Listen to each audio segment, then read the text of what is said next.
The Big Game is sponsored by Phillips Law Firm, unleashing justice for you. Hey everybody, Chris Egan, King 5 Sports. Here we go. Big game of the week time. 8-0 Enumclaw taking on 8-0 White River. Bragging rights on the line tonight. A league title on the line tonight. Coach Gunderson joins me now from the historic Pete's Pool. One of the best venues, if not the best venue in the state of Washington. Coach, first off, congratulations. You just picked up your 100th career win. Thank you. And I know you don't want to talk about that, but I got to congratulate you on that. But before we talk X's and O's and about your team in White River, let's just talk about the environment tonight. How special. You grew up playing high school football. You know, you played at the next level. You coached a lot of games. This is going to be pretty amazing tonight. It's going to be great for kids. I mean, I'm sure they're preaching the same thing. It doesn't get much better than this on a Friday night, and we've had a lot of Thursday and Saturday games. So Friday Night Lights finally here, but yeah, they opened up the bridge for us here tonight, and that was nice of them. But yeah, two good teams going at it for a league title. What else could you ask for? They don't need to be ready for this game. If they're not ready for this game, then we need to do some pulse checks. We need to make sure that everything's working upstairs okay. But we have to treat it like it's just any other game. Last year has nothing to do with right now. 2 years ago when we played here, it was 7-6 at the end of one, and then they rolled us. That has nothing to do with right now. We're just focused on this game and this game only. We knew, very early on when we were sophomores, like by the time these guys are seniors, we're going to be in one of those positions to win a league and be undefeated.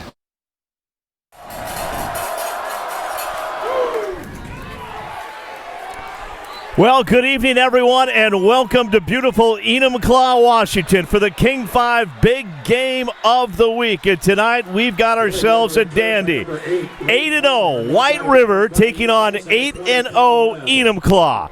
This is a game they've been playing since 1953. It's a rivalry. Bragging rights are on the line tonight. A league title is on the line tonight. Chris Egan, alongside the one and only Seattle sports broadcasting legend Jason Puckett, has made the trip from Ballard all the way to Enumclaw. Puckett, it is great to have you tonight for what I think is one of the best venues in high school sports around the state. It's unbelievable. I mean, the fact that this place was packed about 90 minutes before kickoff, the White River fans have been sitting in the rain for that amount of time. This is, we talked about it last time we did a game, but this is what high school football is all about. Communities all coming together, rivalry like this dating back to the 50s. Awesome. And it will be White River with the ball first. This is a team that averages over.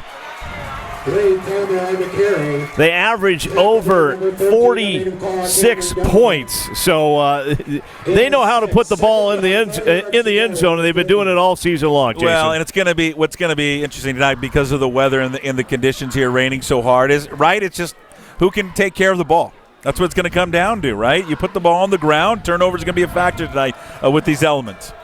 All right, so White River head coach Wyatt Evanson has done a great job since taking over. When he came there, they were 1-8. Now they're 8-0. That's Chaz Strickland with the throw, and that's Parker Fry with the catch. And that's a name we're going to be hearing a lot, Puckett. Parker Fry comes into this game, 706 receiving yards, 14 touchdowns. Enumclaw is going to need to keep an eye on young Parker Fry tonight. I think what's going to be interesting tonight in the storyline, right?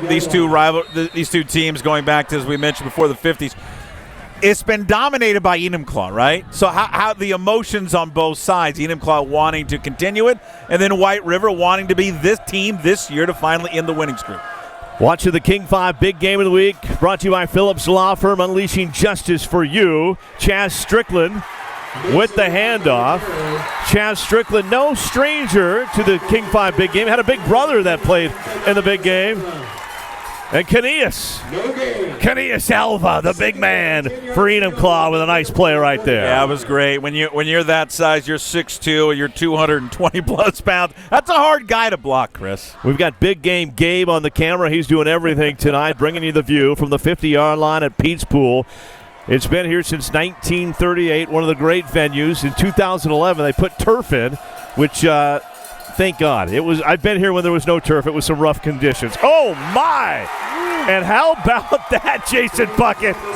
You think he's not fired up, ready to go? That was a heck of a stick. Like that's on the the training film of how to make a tackle, right? Lower your shoulder and make the boom. What a great tackle. Although turf is great tonight, and I'm sure the kids love it, but this game with the elements and the weather deserves grass and mud. There's not a lot of grass fields left in the state, but that would have been a lot of fun.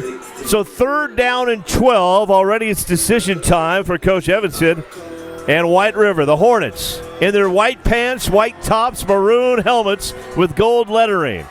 Enumclaw going with a blackout tonight. Black tops, black bottoms. 3rd down and 12. Crowd on their feet. Chaz Strickland motions Parker Fry. Strickland's going to keep it. Strickland's running. Strickland's going to be taken down, and he's going to be well short of the first down. Yeah, I like the call, though. It's 3rd and long. Don't put yourself in a bad situation of putting the ball up there. You got a pretty good gain there on that 3rd down. I'll tell you what, it makes it a decision, and whether or not they're going to go for it here on 4th down, they certainly could send out the punting unit, but 4th and 6 is manageable, Chris. Yeah, 4th and 6. Looks like White River is going to go for it. The White River Bridge is open, Jason, so they were able to take the shorter route to get here tonight. This is a big one early. Crowd on their feet, 4th down and 6. Strickland looking, under pressure, throws, incomplete. Was looking for Mason Locke on that one. Oh, boy, and there you see a little laundry on the flag. We'll see what's going on here.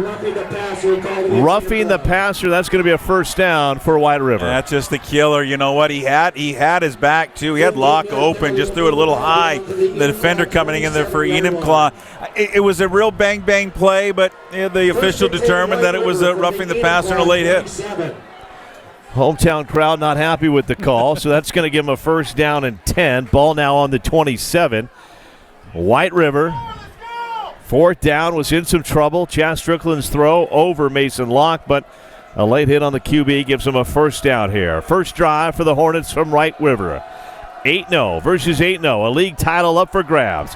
Little quick pitch to Parker Fry, and Fry's got some running room, and he's brought down by Cam Donovan. Great job there by Fry to get to the corner and turn it. And I like what White River's doing, Chris. Nothing's been the same. They've gone left, they've gone right, they've gone over the middle. They've just kind of have kept Enumclaw a little bit off balance. But this would be just a great opening drive here for White River. If they could go down and score here, open up this game, this rivalry game with a touchdown on their opening drive. All right, 2nd down and 3. It's a rainy night in Enumclaw. Atmospheric river, I believe, is what the meteorologists call it, Jason. 2nd and 3. Handoff to big old number 45.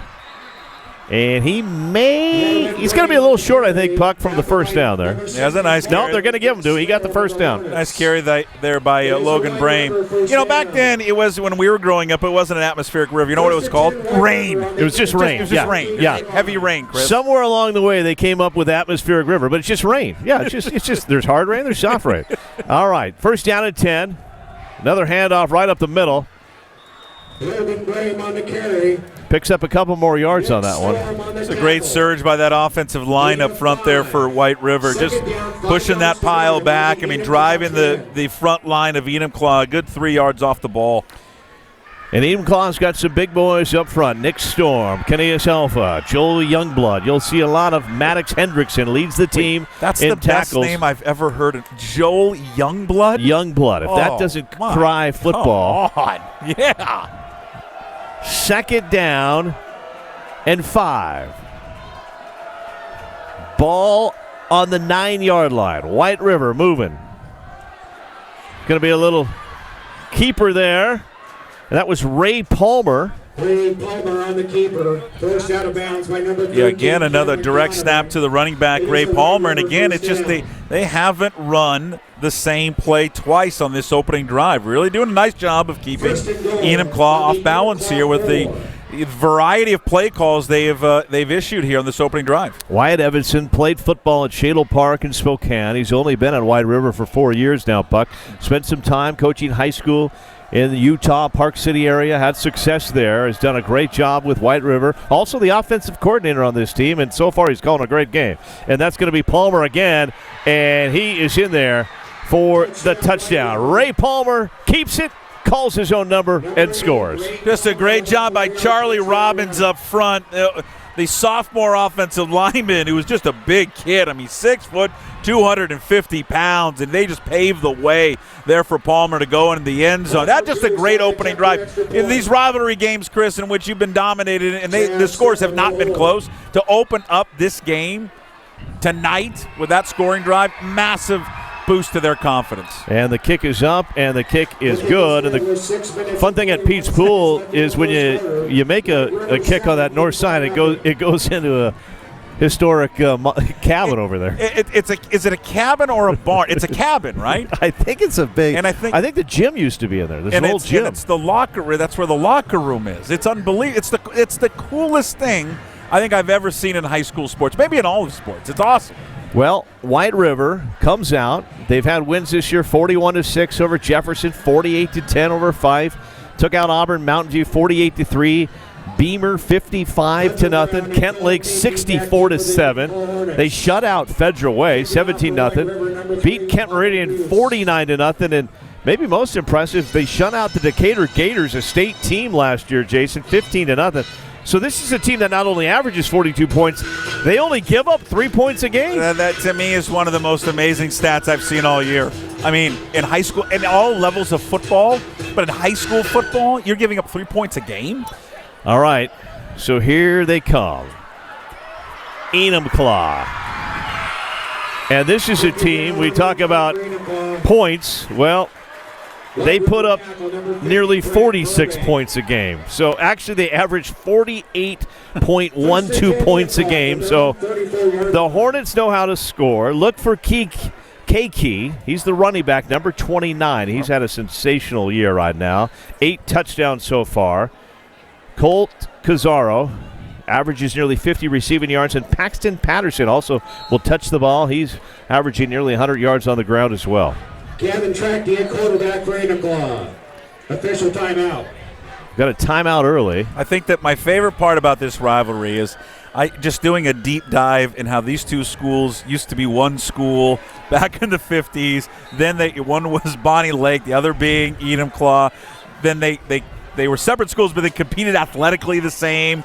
And then they split up, and then they both kept the same name, and then the same colors. Come on. Have you ever heard of that? Nobody wanted to give up on either of them. No one wanted to give up, and that's just great. They're separated by 5 miles. You mentioned the bridge. It's just... It's a fun rivalry, and really there's cool. no love lost between these two teams as well. And I got to give a shout-out to he's one of my favorite coaches in the state, Mark Gunderson. Just picked up his 100th career win at Enumclaw.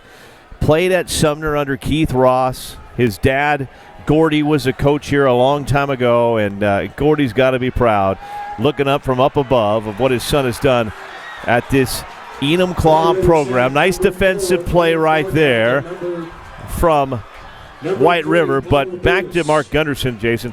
It's a guy that's took it over this program, and they have last year in the state playoffs, 2 years ago, state semifinals, 3 years ago, state semifinals. So it's been fun to watch what he's done. He says it's a little bit of mix of Keith Ross from Sumner, Frosty Westring from PLU, who he played for back in the day, and it's a pretty good little mix when you take those two. It's a great mix. You're talking about two of the best coaches that we've seen in the state, one at the high school level and one at the collegiate level. And Keith Ross, his Sumner Spartans played last night. He's here tonight watching his good buddy Mark Gunderson and White River take on Enumclaw. Handoff up the middle. Great little play call there. And there he is, Cole Keiki. I'm going to get it right. If he's going to get that many carries, I better get his name right, Puck. You better Cole KK. That is a fantastic, just hit right up the middle, was fast, and right when he got the ball, watching him in warm-ups, you could just see how explosive he is once he gets his hands on the football. Dynamic player on offense and defense. He is having a great year. Cole Keiki comes into the game. 8 touchdowns. Touchdown machine for these Enumclaw Hornets. Down 7-0 here. First quarter. This is their opening drive. Shakes one tackle, picks up a couple yards right there. Tackle by White River's number 4, Blake Bargeld. Great job to get out of that tackle from Bargeld, because Bargeld had him in the backfield, but he did a nice job of keeping his legs, getting through extra couple yards. the thing I like about the guy that coaches at the youth level, 2 hands on the football. 2 hands. 2 hands on the football, Chris. Not one. Not in these conditions. 2 hands. Never one hand. Got to give a shout out. Jeff Johnson has been helping out on this Enumclaw program now for 4 decades. One of the volunteer assistants on the sidelines. Scott Eilertson, one of my favorites over there. A nice little pickup there from Paxton Patterson. I mentioned he averages 85 rushing yards a game, so you're going to see a whole lot of K. Key and a whole lot of Patterson. Yeah, it was really cool talking to one of the coaches earlier, and just the how all these kids have played together since their youth football days. They've come up through the youth football Hornet program to middle school to high school. It's very old school, Chris. Not I love it. There's not a lot of transfers. The no transfers. None of that. Just it's a throwback. Well, and that's why this place, there's no room at the end tonight here. It is packed. This is what high school football is about. Nice little throw, nice little catch right there. And Gavin Trachty finds Colt Cazzaro. Gavin Trachty, if the name sounds familiar, if you're a big game fan, he's the little brother of Gunner Trachty, pretty good little player here back in the day, and good to see Gavin doing good things for Enumclaw. Nice catch there from Colt Cazzaro, though. Yeah, Gavin's a big kid, 6'4", over 200 pounds. He's a nice-looking athlete, and good job of getting that ball out real quick. Good catch there by Cazzaro, turns it upfield, gets a first down, and Enumclaw, nice drive here to answer that scoring drive there by White River. And if we say the name Cazzaro a little bit tonight, there are four Cazzaros on the team. What's the bill at the Bonnie Lake Costco going to be for the Cazzaro family? It's like the Kennedy family of Enumclaw. I mean, Mama Cazzaro's probably spending a couple $100 just in the meat department. I would assume so. When you got 4 on the football team tonight. Oh. All right, Enumclaw putting a nice drive. Chris Egan, Jason Puckett. King 5 Big Game of the Week brought to you by Phillips Law Firm, unleashing justice for you. King 5 TV, the only TV station that actually covers high school sports, or positive high school sports, that is. All right, here comes Gavin Trachty. He's got some time. He throws. Gavin Trachty's pass intended for number 33, Maddox Hendrickson. He was looking for Hendrickson, but incomplete. Yeah, but you know what? It's interesting early on. I mean, both teams coming out, running the ball. They're using their entire offense. Throwing the ball, having no problem really running the ball. The weather just hasn't seemed to be a factor for either of these teams and really either of these quarterbacks early on in the game. No, they're pounding it. Gavin Trachty, a big man out there. Oh. Number 10. Enumclaw, black tops, black bottoms, moving from right to left on your screen. If you're watching from home in your dry living room, it's a rainy night here in Enumclaw. Handoff. K-Key shakes one tackle, and K-Key finally brought down by Landon Kelly, but K-Key's going to be some trouble tonight for White River. Well, I mean, just this is a guy that does not stop running once he gets hit. You can just see it.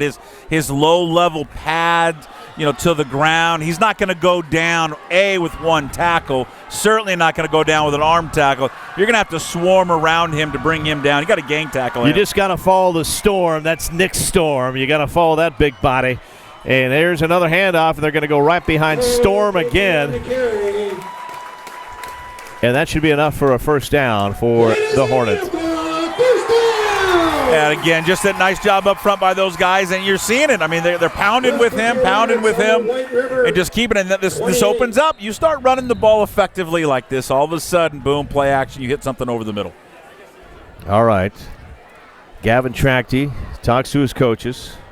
Mark Gunderson and company on the sidelines, firing this team up. How cool was it that offensive line came out in a hog trailer? They've been doing that for 6 to 7 years now. I actually had the pleasure to come out in the hog trailer a few years back and got nervous because they have smoke screen in there. Nice defensive play there by the Hornets. Like there was some miscommunication or something. That was Blake. White River sacked by number 4, Blake Bargell. Blake Bargell with the sack there. But I was in that hog trailer, and you can't see anything, and they're all hitting their helmets against each other, and I started screaming like a little baby that I don't have a helmet on because I was worried a couple of them were going to start hitting me in the head. You're a soft one. You're a flower. That's what happens when you're a tennis player. Well, that's right. I mean, wait a minute. At Puyallup, the tennis players did not come in a hog trailer. They did not bring us onto the tennis courts in a hog trailer, no. That would be phenomenal if they did. Second down, 15. Coming to you from the historic Pete's Pool. Gavin Trachty drops back, rolls right, throws. Almost picked up, but I believe that was a catch. Yeah, that went right through the hands of either Covey Poland or Parker Fry. Covey Poland, I think, almost had the interception there. They had it right there, and it went right through his hands for the reception. It'll bring up third down. Still third and long, but, boy, White River nearly had an interception there. Ball could have slipped out of his hands. It's a wet one out there. Rainy night.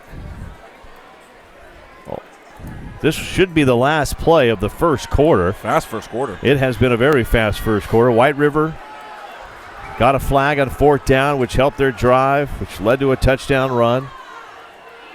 A big stop here for White River. They can hold them to, that'll be a long field goal attempt. 3rd and 13. Throw. And that is complete. Great catch right there. That's Cage Curro. And they'll end the first quarter on a high note. Big game of the week brought to you by Phillips Law Firm. At the end of one quarter, White River 7, Enumclaw nothing. But the Enumclaw Hornets are charging. We'll be right back for the start of the second quarter. The big game is sponsored by Phillips Law Firm, unleashing justice for you.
Henderson on a carry. Gain of 3. Welcome back, everybody, to Pete's Pool, Enumclaw Stadium. Enumclaw charging. Chris Egan, Jason Puckett bringing you the live broadcast. King 5 big game of the week. Undefeated White River taking on undefeated Enumclaw. The thing I love, Puck, with all the knowledge we have, you and I, around the state of Washington, just got a text from Rocky Pullen who says his daughter is dating Cole K-Key, and he's got more than 8 touchdowns. So we'll corner the end zone, and by the sound of the crowd, that's incomplete.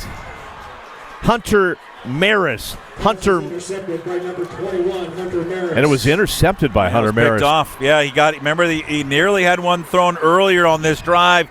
Tried to go in that corner of the end zone. I think the ball slipped out of his hands because he underthrew it poorly, and Maris was right there to pick it off. Kind of an easy interception for him, but that's a huge stop there by White River. Again, a team that only gives up 3 points a game. Their defense responds because Enumclaw was moving the ball down the field pretty easily on them. Yeah, I'm looking at Trachty talking to some of the coaches, and it looks like you're right. It looks like he was saying it kind of slipped out of his hands there. So big turnover there. Big interception for White River.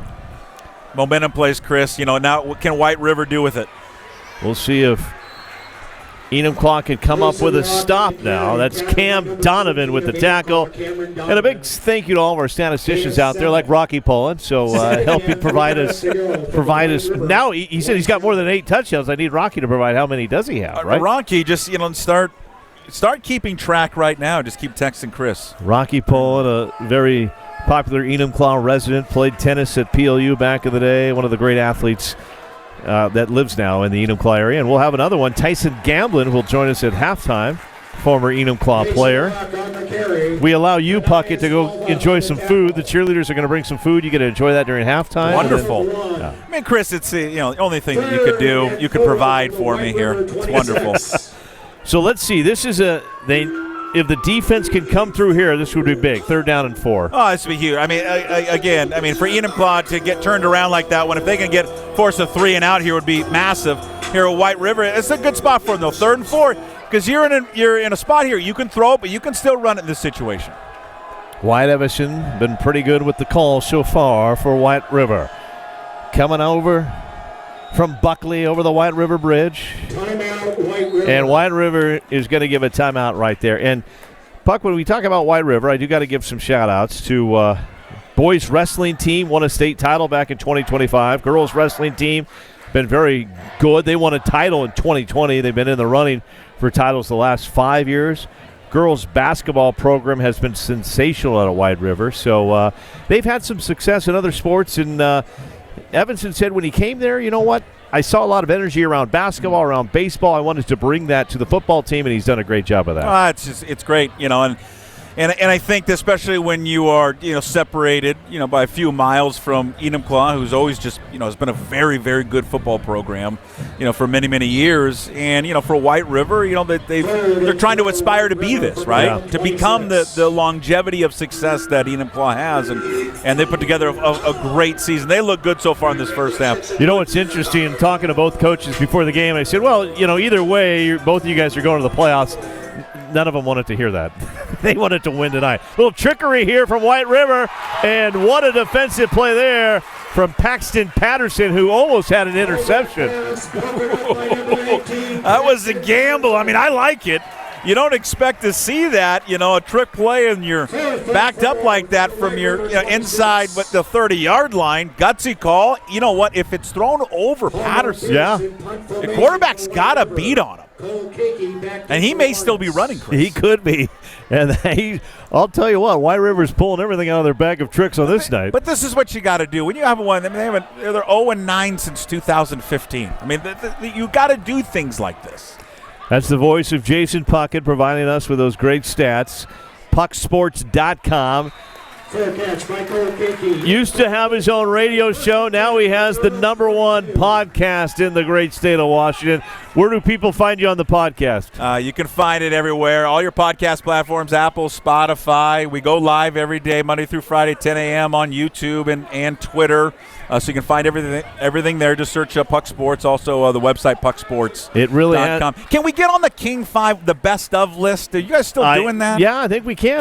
Can I grease your palm to get up there? Usually that's Evening Magazine that does the voting on that. Yeah. Put me in contact with the folks at Evening Magazine. Well, maybe you and Chris Cashman, St. Brian, can do something together. All right, here comes Enumclaw. They've got the ball again. Great defensive stat. And that's Keiki, who all we know, Puckett at this point has a lot more than 8 touchdowns on the season. He's just I like the way he runs. He's just it's like Chuck Knox. He's just a football player. Yeah, he just runs hard. You can just see that he's not willing to go down on the first contact, and that's been like their most successful play is that quick little handoff, that little inside dive, little trap play. Real successful so far. Little double-headed monster back there with Keiki and Patterson. Gavin Trachty, the quarterback. You got big old Kobe, Nick, Jacob, Jack, and Bryce on the O-line. Handoff. It's Keiki, and that's a first down for Enumclaw. What's interesting is you watch where White River lines up defensively. They play like really off the ball. So, they're already there's 2 yards to gain there. So if you're Enumclaw, I would just continue to pound this until they can stop you. Just keep running the ball. Look what big game Gabe's giving us right there, Jay. Just a tight shot of Gavin Trachty. When you get on those links that parents pay money for, you get some wide shot. They look like ants down there. You're not getting that on King 5. You get Emmy Award-winning photographers. He's unbelievable. That's what you get. He's just and braving the elements, making you look good. Yeah, Gavin Trachty, under center, pitches. And the pitch is to Paxton Patterson. Takes a hard hit, but he bounces back up. Good to see that. Chris, there's just something sexy about the I formation toss sweep. I'm just going to tell you. It warms my heart. I love watching that. That's old school Tecmo Bowl, isn't it? It's just great. It's a lost play. The I formation is a lost one in football, and when you can bust that out, it's just beautiful. Well, Beautiful. six yards there on the carry from Paxton Patterson brings up 2nd down and 4. Enumclaw. Here comes Patterson, and Patterson is gone. Touchdown. Paxton Patterson on the carry. And what a run right there. 38. It is an Enumclaw. First down. It's a first down, so it looks like I lost him there in the crowd of on the sidelines. I thought he was in. You got blocked a little bit, but what a great carry, and boy, they've shown that formation a few times. At least they did on their opening drive, but really went heavy on that eye look, and boy, just great hard running, great blocking by the fullback and that right side of that offensive line, and boy, Patterson gets to that second level. He's got some wheels. Yeah, he does. And this O-line that came out in a hog trailer is paving the way right now. Did they leave in a hog trailer too? Well, they may if they get a victory. Here we go. 1st and goal from the 1. That was 33 on the carry, I believe, on that one. Yeah, Max and Hendrickson, another just big body. They got a lot of just big running backs, big physical running backs. Hendrickson and Patterson and the crew. Very, very physical, run hard, lower their shoulders, good contact. Looks like they're going to keep 33 in there, so. Here comes Gavin Trachty. 2nd down and goal. Ball on the 2-yard line. Wouldn't be surprised if Trachty keeps this one himself and runs right up the middle for the touchdown. Trachty hands it off. And this White River defense, we talked about them. They're stingy. They only give up 3 points a game, and they're making it tough right here on Enumclaw in the red zone. Yeah, Bo Burbank was the first guy through there. Bo Burbank, 6'2", 265, a sophomore. That's a big boy. Oh my goodness. I think it's KQ time myself. Yeah. I mean, why not give it to the man that's been taking you down the field? Of course, Patterson had a nice run as well. It's a big defensive front here for White River. All right, 3rd down, 1-yard line. Slipped and fell. Picked up. Oh, my goodness. Slipped and fell. Picked up by Brad Burbank. And Brad Burbank may go the distance. And he does. Wow.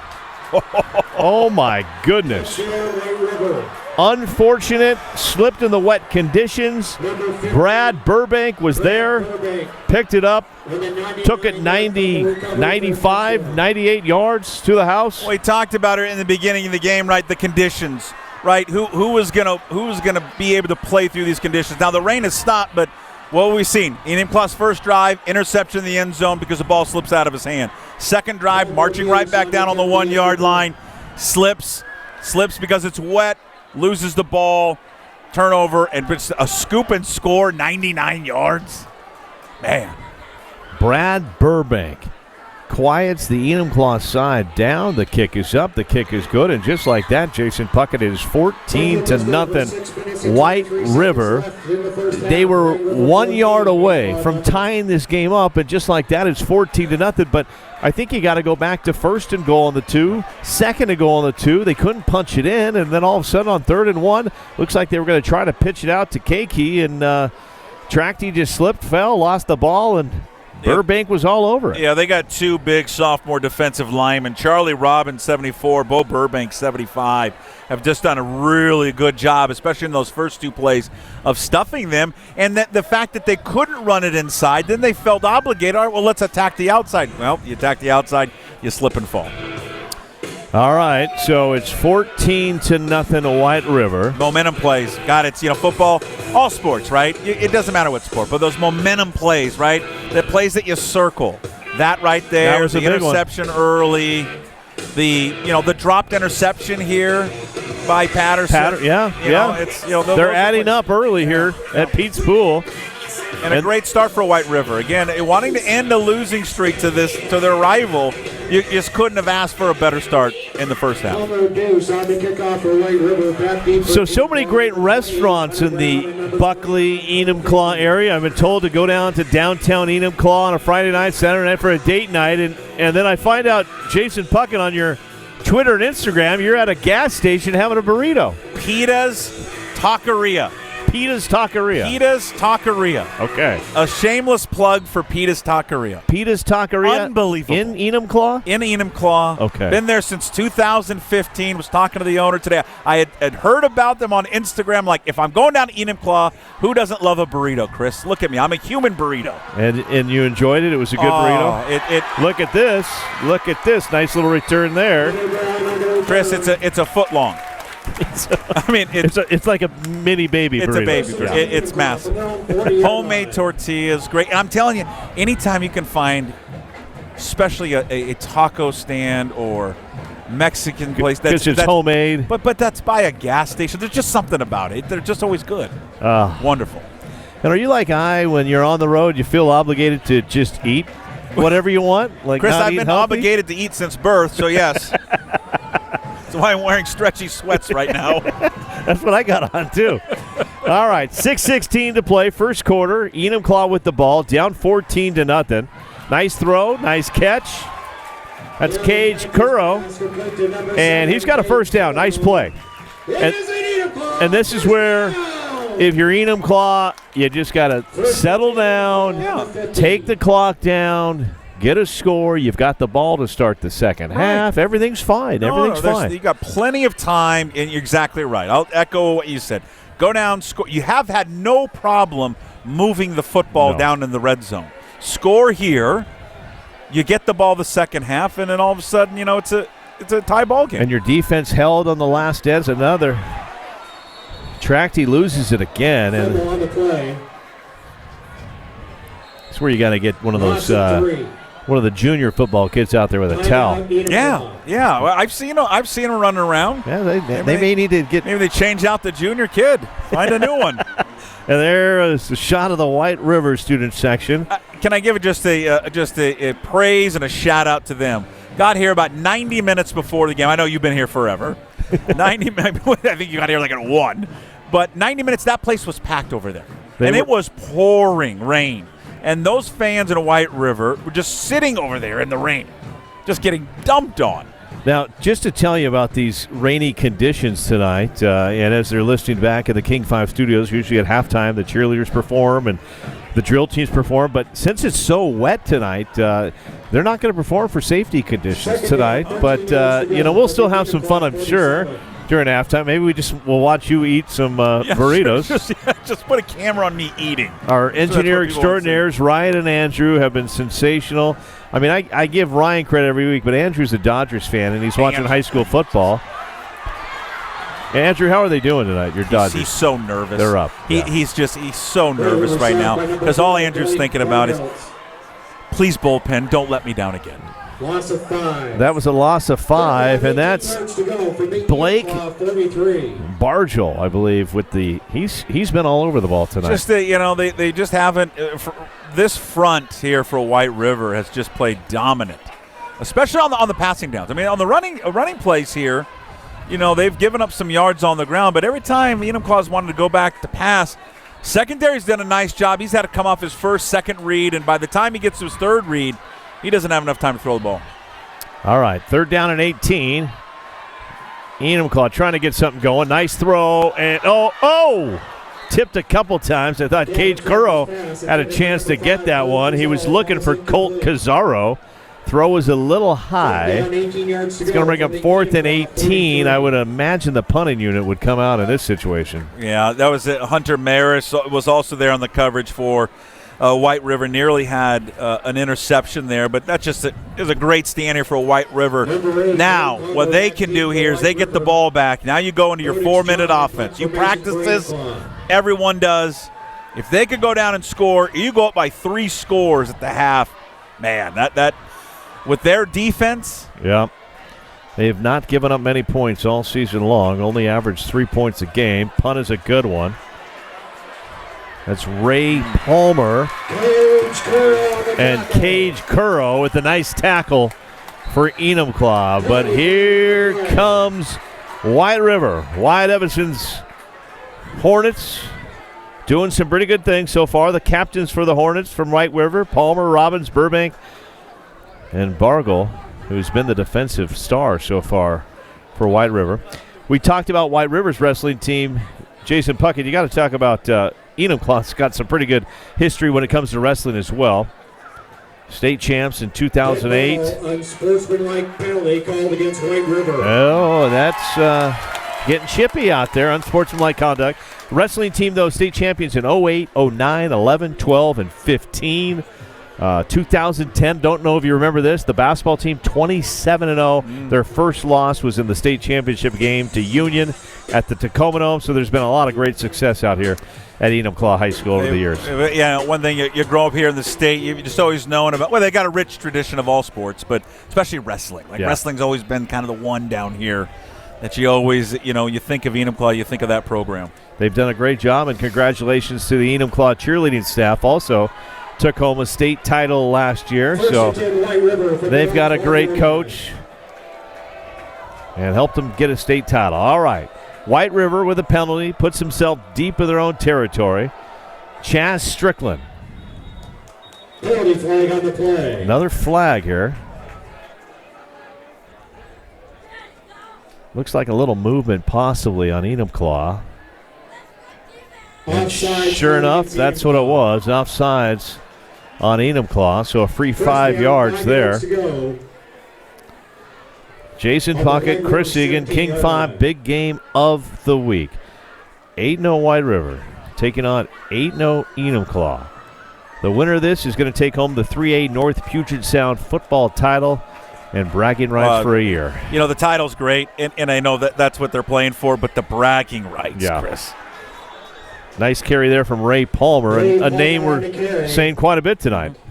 Cole Kakey on the stop. Ray Palmer, Parker Fry, a couple of big weapons on this White River team. It is a White River first down. The rain had stopped for a little bit, but now it's coming back here. So, again, just, ball security, which we've seen being an issue so far in the first half. Hasn't bothered White River, but has been an issue here for Enumclaw. And be a big stand here. I mean, they did get a first down here. We'll see if Enumclaw can somehow, some way get a stop here and get the ball back, and there's still plenty of time here remaining in this half. 4:23 to play in the second quarter. Second quarter, 4:23 to go. 1st and 10, White River. Chaz Strickland looking, scrambling. Doesn't have anybody. We got a flag on the field. That's probably a holding. Yeah, when you're rolling around, scrambling so much that it's just there's only so much time those guys up front can hold off their blocks, and you're usually going to get a hold. More than likely a holding call there. If you're just joining us on the King 5 big game of the week, White River on their opening drive went down the field, and it was a Ray Palmer touchdown. First down, 20 yards to go. That was the score at the end of one quarter. Second quarter, looked like Enumclaw had the momentum, got it in the red zone. 1st and goal from the 2, got stopped on the first down, stopped on the second down, and then a fumble on 3rd down, and it was returned for a touchdown. And that's where we're at right now, 14-0, White River. 2nd down and 20. Timeout, White River. And it's going to be another timeout for White River to talk things over. This was a game that was moving. It had a great rhythm to it, and now, 5 minutes, I think we may have jinxed it. Yeah. It has hit a real stall. It's really stalled out. Penalties, timeouts, but, this is a big drive for both teams. One for White River, if they can. They don't even necessarily, Chris, need a score here. No. But if they can salt this thing away, move it to the 50, punt, and make that offense go, 80 yards on them, that would be a huge, momentum, a huge momentum play for them. And then for Enumclaw, get them to punt, plenty of time, get the ball back. You've had no problem going down the field. I would stick with that run game. That run game, they're getting big chunks in that running game. If they were to get the ball back here with 2.5 minutes left, you can certainly still move the ball down the field on the ground. Yeah, the run game has definitely been working for Enumclaw, except just on those 2 carries where they couldn't get anything on 1st and goal and 2nd and goal. All right, there he is, number 7, Chaz Strickland, quarterback for White River. He throws. He's got Ray Palmer, and Palmer's got some running room, and Palmer's got a first down. Got another flag thrown out here on the White River sideline. 27, there is a penalty flag. Sure, that's going to be an illegal block on White River, a hold. 27 yards before the flag. Chaz Strickland to Ray Palmer. Officials talking through things over. That's a holding, and turnovers have haunted Enumclaw. Penalties are starting to haunt White River. Yeah, especially on this drive, right? Yeah, they can't get out of the shadow of their own end zone right now. They've had a couple couple nice plays, but they keep shooting themselves in the foot. First down, 9 yards. Happy Halloween, everyone. Coming to you live from Pete's Pool on King 5 Plus. King 5 TV 75 years ago. Very first broadcast was a high school football game. Here we are 75 years later. What was the game, do you know? I don't remember the game. It was a couple Seattle schools, I believe. Was Renner on the call? Was Renner on the call? I don't think Jeff Renner or Gene Anderson were on the call. Oh, and almost an interception right there from Cage Curro. In my research of this game, White River does a great job on their football website detailing the history. Back at their first game was 1909 when they were Bonnie Lake, or excuse me, when they're the Buckley Mountaineers. Yes. In 1912, they played the University of Puget Sound. Think about that. The high school team played a college team. And tied them 0-0. Wow. Think about it. I mean, what do you remember a high school team playing a our friend Aaron Levine did well on Jeopardy, but Jason Puckett, have you ever thought about Jeopardy? I mean, it's great. Just a great trivia and history, all of it. All right, second down and 9. White River with the ball, with the lead. Chaz Strickland with time. He's got all day, lets it go, picked off almost again. They're dropping so many guys back right now, and I don't know why, especially when he doesn't have somebody open downfield. Strickland, I would tuck and run if I were him. That's the second time that he could have taken off and at least get 10 yards. All right, the student section from Enumclaw on their feet. Place is packed to the rafters. A rainy, cold night in Enumclaw. I feel bad, actually, for the little kids in Enumclaw and in White River tonight in Bonnie Lake. Because nobody's home with candy. Home for candy. How many bowls of candy have people left out in the front porch? I never thought about that. These poor kids aren't getting any candy. Poor kids keep going to houses and nobody's home. No one's home, but there's been these big bowls of candy that they just, there's none left because Johnny is taking all of it. Yeah, there's always one kid that takes all the candy out of the bowl. There's always one. All right, talking things through. He was pointing something to the crowd. I'm not sure what was Maybe going on. He didn't like the music. I don't know. Here we go. 14-0. Third down and 9. Enumclaw needs to come up with a big stop here. They still have 3 minutes of clock to work with. Chaz Strickland. He's going to keep it. Listen to Jason Puckett, and he's brought down Canias Alva. And he is fired up, the big boy, 99. Good stop there by Enumclaw. A lot of self-inflicted, plays there by White River. But again, Enumclaw with 2 timeouts. You just used one of them. Yep. So nice job there with 3:12 to go. They'll have 1 timeout. Not plenty of time. They're going to get the ball. Great field position here. Again, same situation that they were in that last drive. Go down and score. Right? Then it's a 1-possession game, and you get the ball in the second half. There's a look at the old school scoreboard, established in 1938. Just an awesome place to watch a high school football game. If you've never been here, I recommend it. There's other big games tonight, Jason. You got number 1 ranked Puyallup at Graham Kapowson, 2 undefeated teams. You've got Mount Tahoma, another powerhouse in the 3A ranks. They're taking on the Lancers from Lakes tonight. So Arlington, I believe, at Lake Stevens tonight. It's a great game. Cedro Woolley, one of the surprise stories in this state. Mount Lake Terrace. Yep. There's like 7 or 8 games that have undefeated matchups. The Kangaroos from Lake Washington, undefeated so far this season. So, mission accomplished for Enumclaw's defense. Got a stop, got some help from some penalties. White River is going to punt. Looked like a possible fake. And that's going to get a White River roll closer towards the White River Bridge. Kind of one of those. Now, you and I talked. It's only 5 miles. I think that if White River were to lose, I think the tradition should be you have to walk home. You got to walk home? You got to walk home. That's something and when like the game's that. over there, Enumclaw, they would have to walk home. Well, I think when the bridge was down, a lot of people were walking back and forth. Now you would know this, and I'm kicking myself for not knowing this. Pete's Pool. Pete's Pool, yeah. Do you know why? No, actually, I don't. I've called it Pete's Pool for 20 years. You don't know why it's named that? I've just been calling it Pete's Pool. Okay, well, we need to do a little. Maybe I'll get my statistician Rocky Poland. Yeah, Rocky, why is it Pete's Pool? All right, here comes Enumclaw with the ball with 3 minutes on the clock. Keiki with the carry. Gain of 4. Chris, he got tripped up, but I'm telling you, he didn't get tripped up there. He's running for another 15, 20 yards. So just getting some more stats from my good friend Rocky. Rocky. Patterson's dad, Jason, was just inducted into the Hall of Fame at Central Washington University for his defensive play.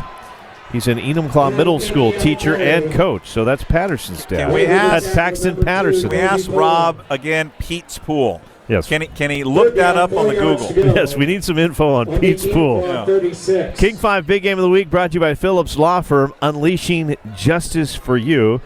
Jason Puckett from PuckSports.com, #1 podcast in the state of Washington. I say that, and I believe that, because the guest that you have on there. It's not it's just true, right? It's not just no, yes, but it's the whole Northwest. It's Oregon, wow. Idaho, British Columbia. Well, nice handoff there. Speaking of Patterson, there he goes. Ho!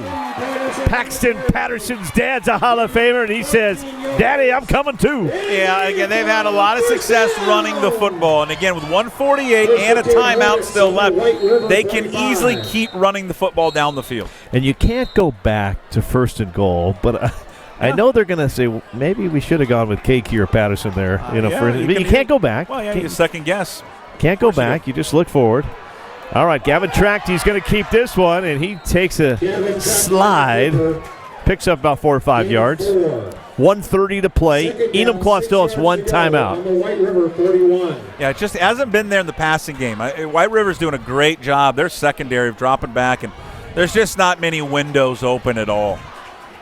Well, they shut out 2 good teams this year. Federal Way and Decatur couldn't score against them. So let's see if Enumclaw can get something going. And when Patterson gets that train running, he's tough to bring down. He is a load. He's a kind of one of those scary guys to tackle, right? He's coming downhill on you, and you just want to chop him out at his ankles. And I don't know if he's related to our statistician, but that was number 2, Covey pulling with the tackle for White River. Maybe a cousin, maybe a... Here we go. Gavin Tracty hands it off. Not much going there on 3rd and 3. Gain of 2. Timeout. Yeah, that's a tough one. Now you gotta burn your last timeout. So again, the clock was in their favor, but because they can't throw the ball right now, Chris, they're having a hard time doing it. And they're relying on the running game. They had the ball at midfield 148, and they've got down to around we're about the inside ball on the 38-yard line. Right? So they just haven't moved it much here and taken a lot of time off the clock. Well, it's a fun night when you look around. The stands are packed to the rafters. No seats to be had. They're on the track, and it's a rainy night. Not a great night to go out, but the place is still packed. A lot of rain gear, Carhartt, and cowboy boots. I'll tell you that. Beautiful. I love it. And I'm going to tell you right now, if they bring over, have you seen the chili cheese nachos? That I've been seeing people with just chili cheese nachos in the concession. Chris, that's what our girlish figures need right now. We need that. All right. Here comes Enumclaw, 4th and 1. 36 seconds to go. Tracty's going to keep it, and look at this. He gets the first down and some change. The claw push. I like the claw dog push. Tracty looks like he got hurt a little bit on the play. He's not coming out. He's going to spike this, I'm sure. Try to stop the clock. Timeout, White River. And White River had 1 timeout remaining, so they're going to take that timeout to get the defense set. But give some credit there to Gavin Tracty. Just wanted to get 1 yard, get the first down. Nice busted through, picked up about 10 to 12 yards on that one. Parker Fry tried to rip the ball out of there, but Gavin was holding on there. Interesting why White River called the timeout there. It did look like Tracky was going to spike the ball to stop the clock there. Yeah. Why not let him spike the ball, use it put down? Or maybe they saw something on film where it's a fake spike. You know, you seen that? Yeah. Dan Marino with the Dolphins was famous for that. The fake spike, then they go. So maybe that was just to warn their defense in a situation like that, just a reminder. All right, first down and 10, 22 seconds on the clock in the second quarter. White River. White tops, white bottoms, maroon helmets. Enumclaw all black tonight. Tracky goes to the air, going to the corner pocket, and that's a touchdown. That's a catch. Number 7, Cage Curro. Oh, and he's saying he's out of bounds. From our angle, it was tough to see. I saw him go up, make the grab, heard the crowd go wild, but the official there said he was out of bounds. Yeah, I was just watching the back judge, waiting for him to signal it. And we got a flag. Oh, boy. And we've talked about penalties in this second quarter, and White River has made a lot of them. Yeah, you're right. This final 5 minutes of this half, penalties, you're right, have been the storyline. 17 seconds to go. We've mentioned Enumclaw will get the ball to start the second half. You can get in the end zone here. Little thing called momentum is on your side. And it's not the spot of it. It's just a 15-yard penalty. But, boy, Enumclaw was just wishing there that, hey, can we have the rule where it's the spot? Would have put it at the 1-yard line. All right. 17 seconds. Got to believe they're going to go to the air here. You don't want to get in trouble this far down. Tracky looks to that corner pocket again, and ball was tipped. And possibly, and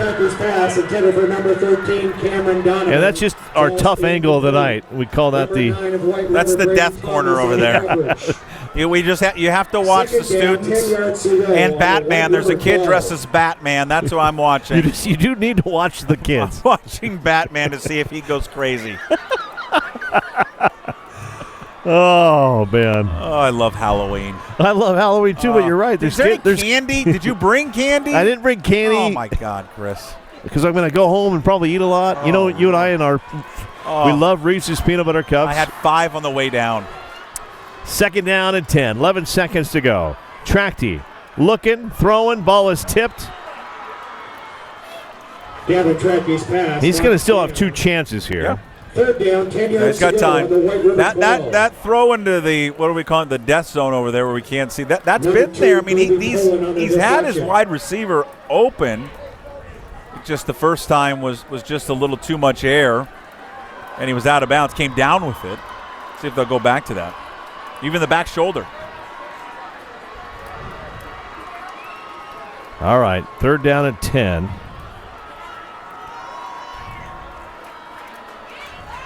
Nine seconds to go. They got Donovan over there. It's a pretty good target for him on the right side. Gavin Tracky throws. It's high up in the air, and that's a great catch. Did he have it? No. He had it, but I'm telling you, Landon Kelly with a great job on the coverage because he had it for a moment, and Landon Kelly ripped the ball out of Donovan's hands at the last second. That is great job by that quarterback. It's a great throw from Tracky. Cam Donovan had it in his hands, and as you mentioned, Landon Kelly ripped it out of there at the last second, which sets up our final play, more than likely, unless there's an extra point. But our final play of the second quarter. Fourth down. Ball on the 12. Everybody on their feet. Tracky to the corner. Tracky, that looks like a touchdown to me. And that is Cage Curro with the touchdown and what Jason Puckett calls the death zone. The death zone. Well, they went to that 3 different times. That corner fade, the first time they got it, but it was just out of bounds. The time it was incomplete, but they got it this time. It was just a great throw, especially with the conditions. Great catch, great answer by Enumclaw. Again, they've been some self-inflicted wounds. I don't want to say they've been outplayed, but White River was seemingly in control this game. and all of a sudden an extra point away from only being down 7, Chris. Extra point is up, and the extra point into the log cabin, and just like that, it's 14-7. We mentioned Enumclaw will get the ball to start the second half. So things have changed quite quickly here at Pete's Pool on a rainy night. And Jason, I want to look real quickly there. You look at Gavin Trachty being kind of helped off the sidelines, so that's something to keep an eye on. Quarterback for Enumclaw with his hand around one of his coaches. So I don't know what happened on that last play. It was maybe from that last play, but see also, it right there, yeah. But also remember earlier on one of the sneaks that he had. He had come up limping after one of those, so it just could have been something that he suffered earlier in the game and maybe re-injured it. Okay, so at the half, it is 14-7 White River. We've got the Enumclaw band coming up. We got Tyson Gamblin coming up, one of the great legends here in the great Gamblin city. Motors? Yes, I know you talked about it on pucksports.com today. Sure did. Jason, you go get some chili and cheese. We're going to take a commercial break. We got the band. We got my good friend Tyson Gamblin coming up on the King 5 Big Game of the Week from King 5 Plus. The Big Game is sponsored by Phillips Law Firm, unleashing justice for you.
Thank you. Welcome back, everybody, to the King 5 Big Game of the Week, and a big thanks to the Enumclaw cheerleading team that just brought us waters and hot dogs. I tell you what, this is just an incredible environment. People with such big hearts out here in Enumclaw. We love that, and we're taking a look at the band braving the weather conditions, and my pleasure to bring into the booth with me right now the great one. He played here back in the day, Tyson Gamblin. Tyson, thanks for joining us. Oh, thanks for having me. I appreciate everything that you do and King 5 does for high school athletes and sports, and giving them an opportunity to, show everyone what good old-fashioned high school sports is about. Well, take me through. You not only know this rivalry well, that growing up here, living here, you played in this rivalry. How intense is this rivalry when White? I mean, I got the feeling that you guys are close, but there's not a lot of love lost between you two, not between a lot the of schools. love, not a lot of love lost between the two schools. I mean, it's part of everyone's DNA. You grow up not liking the other school across the river, and even from the junior programs, from basketball to the junior Hornet program to the White River Wolverines, you kind of get it in your DNA that you just don't, really enjoy playing each other. So, but it's all in good fun, good competition between the two. 14-7 at the half. White River with the lead. Enumclaw got a little unlucky in the red zone. The wet condition caused the quarterback to fall and fumble and lose the ball. White River capitalized on that, took it 99 yards to the touchdown. Your thoughts so far on the first half? Hey, it's been a pretty good game back and forth, and every football game comes down to about 7 big plays, and White River's got a few of those already in the bank, and so it's Enumclaw's opportunity in the second half. They'll get the ball at half, which will be a good opportunity for them to even up the score. But this is kind of very similar to what it was on Saturday. Enumclaw had their first real test of adversity, and they were down 21-7 at half, and they ended up coming back and winning that the last second. So they're built for this. It'll be good. It'll be a great second half. And that was against Eastmont, right? Yeah. A good team. Yeah, Eastmont came over the mountains, and it was right before that big windstorm came in, and so it was weather wasn't that great, but it was good for our team to have some adversity. Both of these teams have kind of rolled through their league, with some big wins, big 50, 60 nothing wins, and so getting some pre-playoff experiences are going to be really, really big for these two teams moving on. All right, King 5 big game of the week. Chris Egan, Jason Puckett on the call with me, and Tyson Gamblin coming in for our halftime show, and we love it because we love bringing in people that know not only about the community, know about the school. Tyson Gamblin, school board member, I've been told, all-time leading scorer in Enumclaw High School football history. Is that correct? Is that stat right? I believe it or not, I think it still holds up. Really? Yeah. I played in the early 2000s when... so you were the running back? I was running back. You got the rock in the red zone all the time? Yeah, I tell people that I went from a running back to an offensive guard real quick. So, but yeah, it's... the SPSL, when we played, that was the league to be. We had my senior year... Kent Ridge won league, but then Kentwood went on to win the state title. That's how competitive our league was back in the early 2000s. And you had quite a class that you grew up with here in Enumclaw. I know the name. If you're a basketball fan, Tony Benetti was an All-American at Seattle Pacific University, played 10 years professionally in Europe. Pretty good little athlete himself back in the day. Yeah, he was a pretty incredible athlete, still got that quick twitch. There's a big debate out there that he might be the best pickleball player on the plateau. Really? Yeah. Wow. So, well, I don't want to jump in there as a pickleball player. I know I've heard Tony Benetti's coming along, but the name Ty Stotts has been mentioned as the top pickleball player, not only from Enumclaw, but also from Buckley area. Yeah, unfortunately, Ty decided to move south of the river. We won't hold that against them, but most people don't really know the name Ty Stotts. They may know his mom. If you're in pickleball, you know the name. Oh, but if you're from Enumclaw, you might know his mom. Okay. It's Mama Stotts, and she worked at the kettle for years. And so, it's just Ty, Mama Stotts' son, Ty. So, but there is debate out there that he might be the best pickleball player out there. Well, I have seen Ty on the pickleball court, and I would say he is the best to ever come out of the Enumclaw area. And that's saying a lot because you've got Scalabrini. Yeah. You've got Casey Kane that have come out of this area, some pretty good athletes there. So Ty's doing pretty good on the pickleball court. Another name, a great athlete, Mike Martinez. But I heard that his daughter actually transferred to White River to play basketball. Yeah, that's an interesting take by Mr. Martinez, but we still love him. We still love his daughters, and he has a daughter that's going to be a senior this next year. She's a junior, and she was an all-league water polo player. So we're pretty. So it'll be two sisters at two different school districts. It'll be an interesting thing next year. And Henry Level, another name of Enumclaw for the historians there, a voice of reason, I've been told. Interviewed Brent Berry at one point. Yeah, Henry, he's a teacher at a local high school in the area, and he got his English prowess pretty early, and he had an article in the paper called Henry Level on the Level, and he actually got to interview Bones Berry himself, and so that was pretty cool as a high schooler to go meet a supersonic. But kids these days, we don't have the supersonics. No. What are we going to do about that, Chris? Yeah, you just got to watch a lot. Hopefully the Sonics will come back. Until then, we watch high school basketball and college hoops, and we watch high school football. And What a game tonight. King 5 big game of the week brought to you by Phillips Law Firm, unleashing justice for you. 14-7 at the half. Tyson Gamblin. If you heard the name Gamblin, that's Gamblin Motors, and that was your father that started that up, correct? My grandfather, your actually. Grandfather. Yeah, Wow. I'm a third generation. We've been in town since 1969, and a little backstory on the rivalry there is when my dad was in high school, the rumor was in front of White River there's a big log that's carved White River. Well, one year that log went missing. And then the next year it supposedly arrived in one of the homecoming parades with some high schoolers chopping that log apart. Yeah. It wouldn't be the Gamblin boys. I don't think, we cannot confirm or deny any of that, boy. but that is the rumor, that the legend that has been passed down between that rivalry. And your school board member, and I know people love the old school field, but having this turf field has made life much easier out here at Pete's Pool. The history of Pete's Pool is pretty fascinating. It started all the way back in FDR time, and it was part of the New Deal. They built the field house. They have a baseball stadium here, and then these stands right here, and then they plowed the field. And actually, believe it or not, before it was a field, it was the local dump. Wow! And so they had, this was the local dump, and they plowed the field with horse-drawn plow.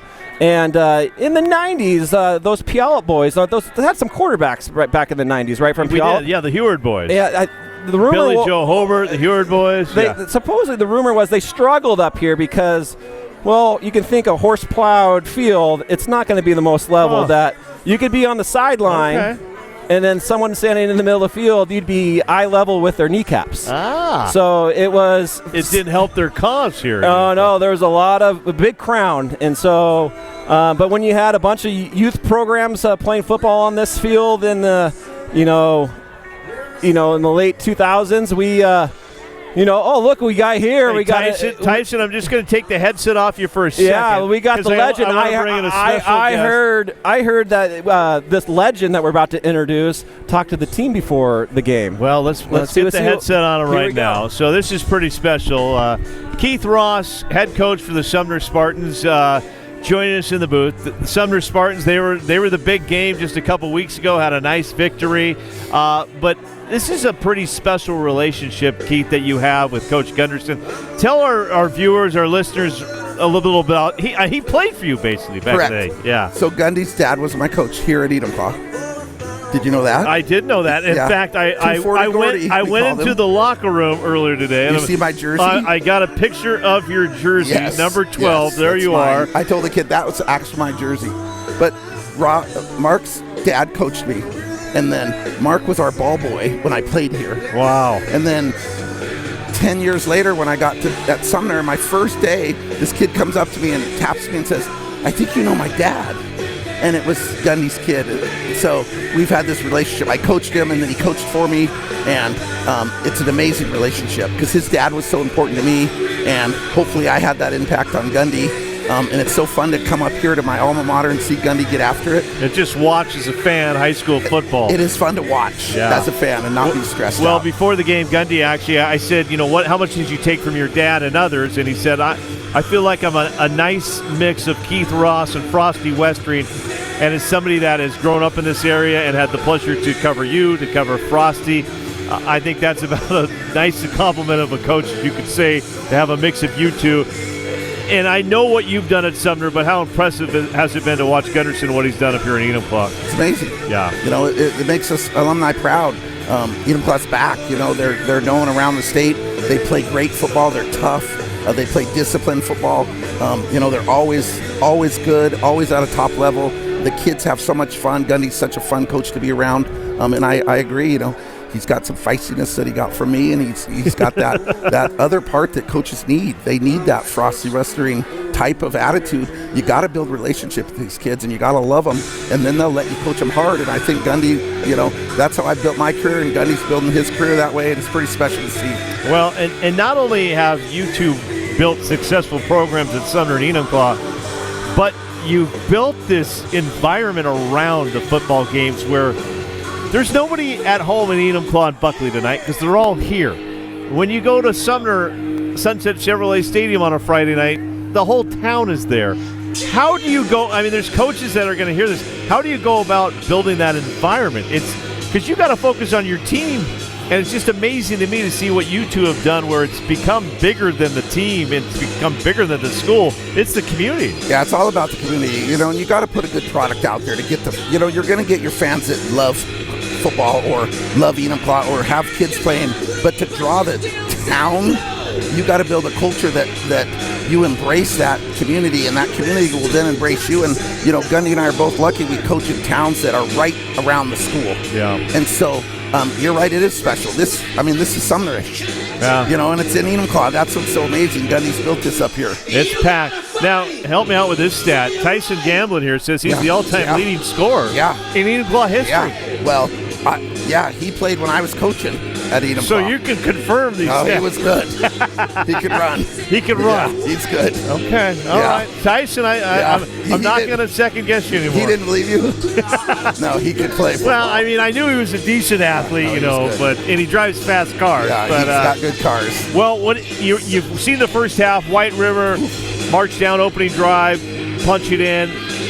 Enumclaw in the red zone, can't punch it in, and uncostly, fumble in these wet conditions. White River comes back.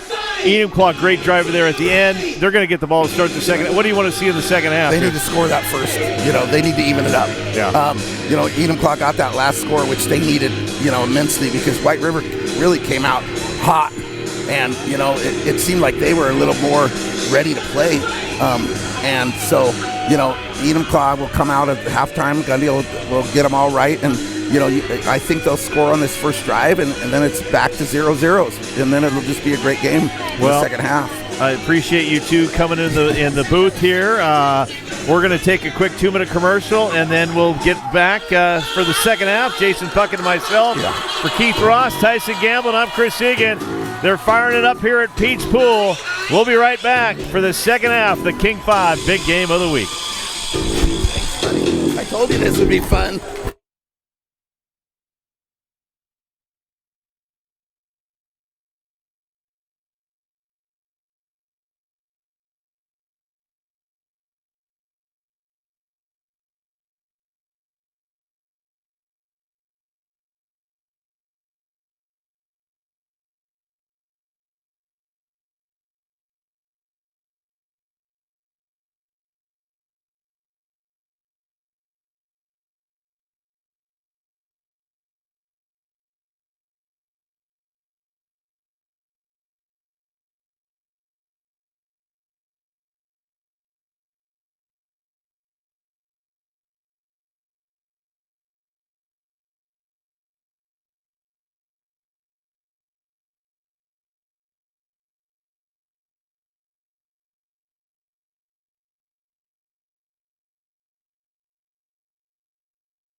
Welcome back, everybody.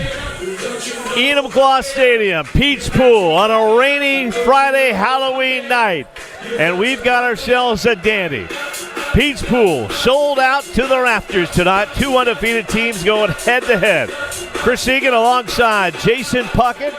Big thank you to Keith Ross, Tyson Gamblin, who joined us at halftime with some entertaining I mean, it was just great to hear Keith Ross talk about his relationship with Mark Gunderson, talking about this game. Tyson Gamblin, all-time leading scorer in Enumclaw history, and Jason Puckett, the cheerleading staff, brought us hot dogs and water. Did you get any chili and nachos? No, but the hot dog, fantastic. Great hot dog. As we talked about, Enumclaw will get the ball to start the second half. A lot of information coming my way, by the way. Our guy, Rob. Rocky. Sorry, Rocky. K Key, 12 touchdowns so far on the season. 12 touchdowns, and he's still trying to get us some information on Pete's pool. Well, obviously a huge drive here for both teams.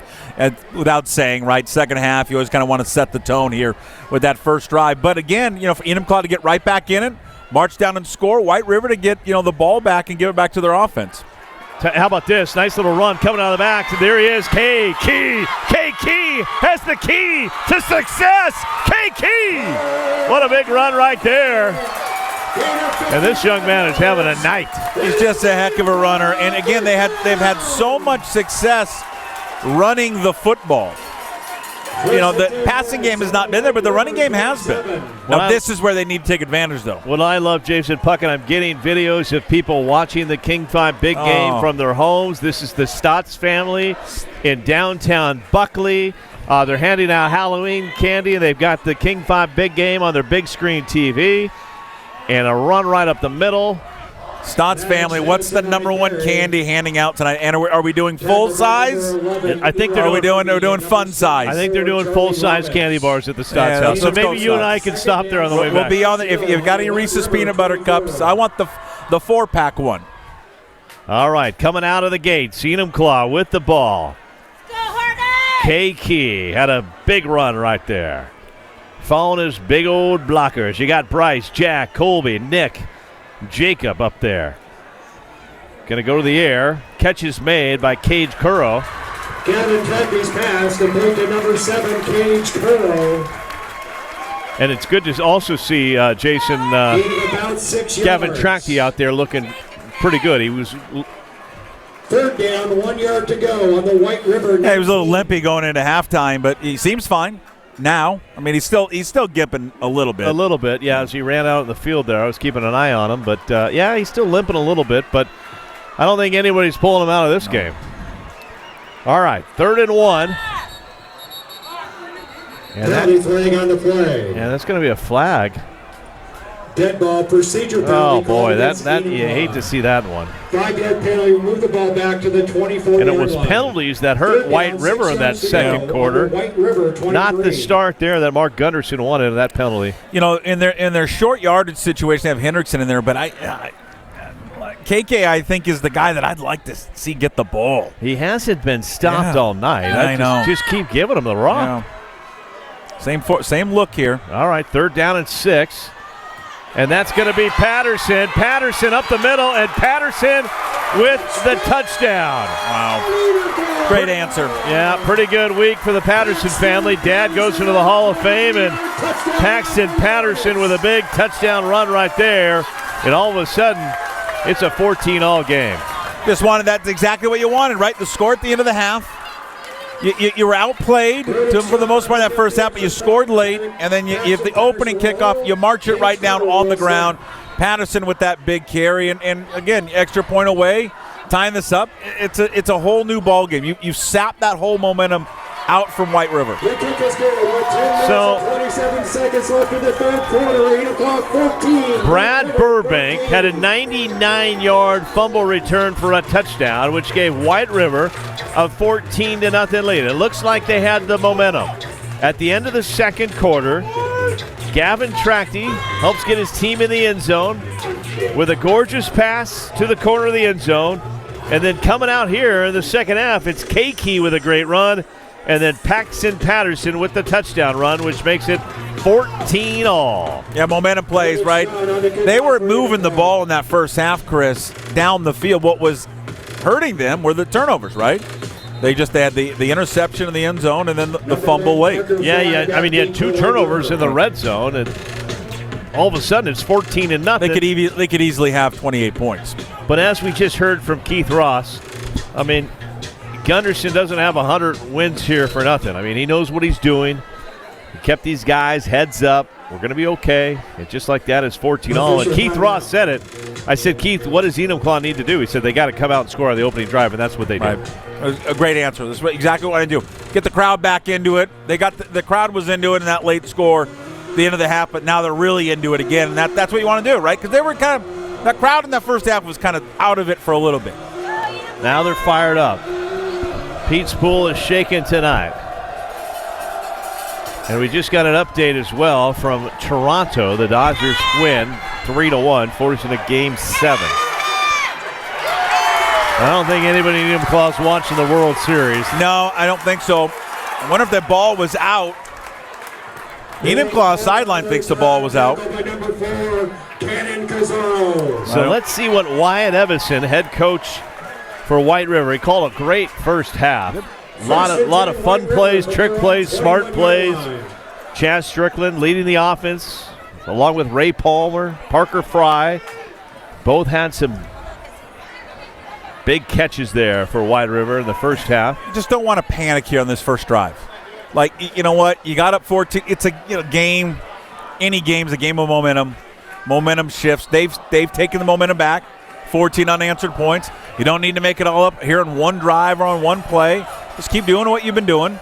There he is, Chaz Strickland. Mason Locke to his left. Pitch to Ray Palmer. And Palmer's only going to pick up maybe a yard, maybe two at the most. 13, Cameron Donovan. Yeah, they did a good job of stringing that outside, getting it to the edge, and then Donovan coming up making a play to not let him turn the corner.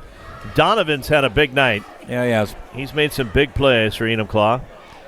So that's going to bring up a second down and 8. Second down, 7 yards to go on the White River 23.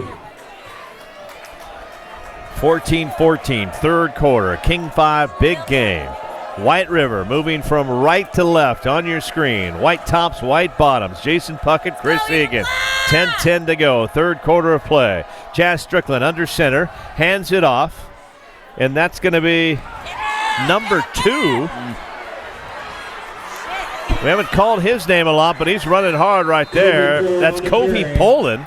We mentioned he had a nice defensive play early. That's a nice run for Kobe. Yeah, just physical and then the guys up front, right, just pushing that pile, pushed it another 5-7 yards. Just a physical run.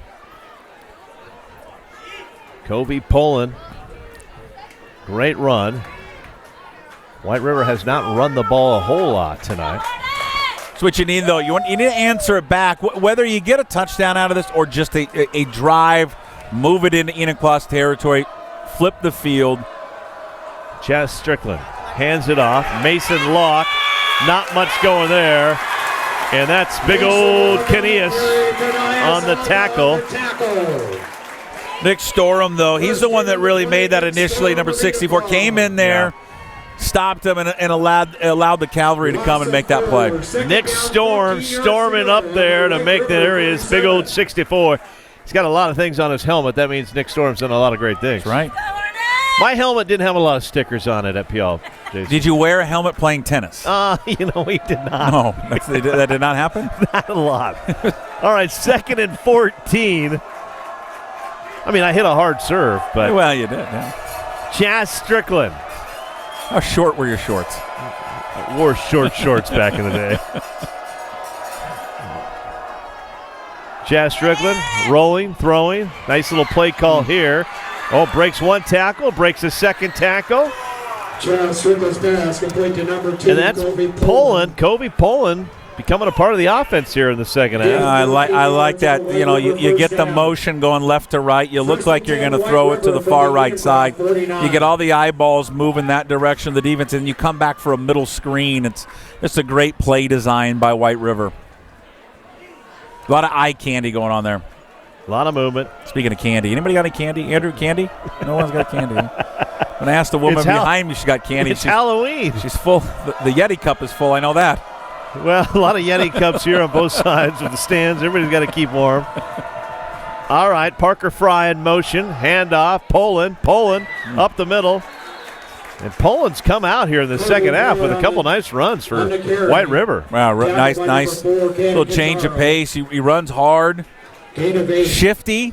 Got nice moves when he gets the ball, especially in open field. There's a good shot of Wyatt over there on the sidelines of White River. He's done a great job as the head coach. Took over this team.